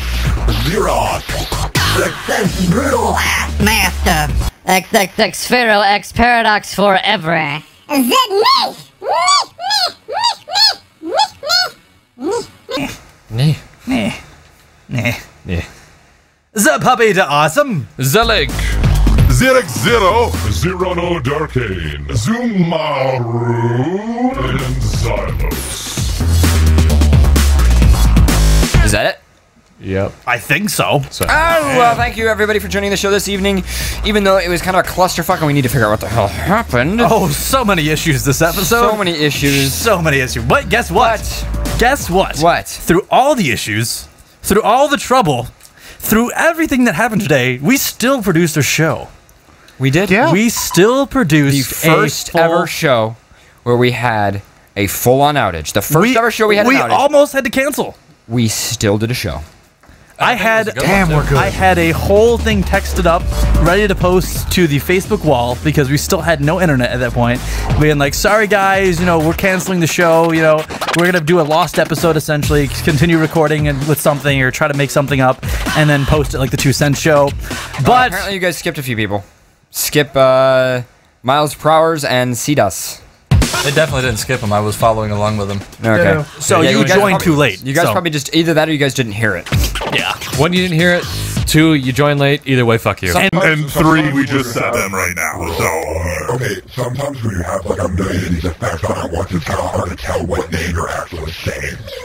Yeah, that's just the way. Oh, I'll let you do that.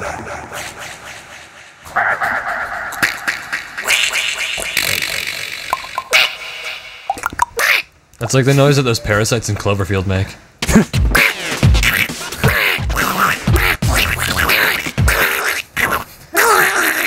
I can't do that. My dad does. What? That's the exact Donald noise Duck they make, voice. too. I cannot do that to save my life. Perfect. Wait, do it.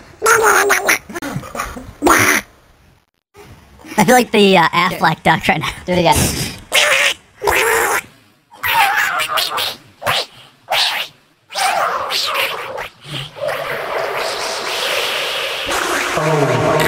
God. Almost as bad as Demon Bear. Wait, what is quacking? deep voice. My name's Mishmix. Do the quack. Wait. Quacking D-Force. Oh my god. In before Duck Penis and Demon Ducks. Oh, voice effects. Oh god. That's what it sounds like. I like it. I really like it. Too funny. Okay, what the fuck is happening at this point? I think Godzilla just kicked in. Monster fight. Demon Duck versus Demon Bear. You Go! guys are listening to FurCast. Wait, Demon Duck versus Demon Bear. Go! Demon Bear, take it off.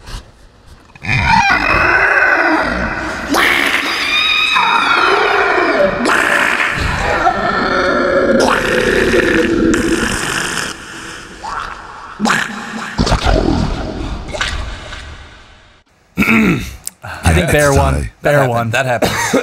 Bear I definitely shot a won. laser. It made my voice hurt. You guys are listening to FurCast Live on the Product Catcher Positive Radio. Thank you for joining for whatever the show there was. Please stop playing with that thing. I don't want it to break. You guys are going to fucking break it. It's cheap. You guys don't even know what I'm talking about. Everybody listening to this show. Point being, thank you for tuning in, everybody. I have been your host this evening, Paradox the Wolf. I have been your blue fox bastard, Pharaoh. I've been your guest tomorrow. Thanks. I have been your guest, Zed. And I have been your Betty host, Maddox.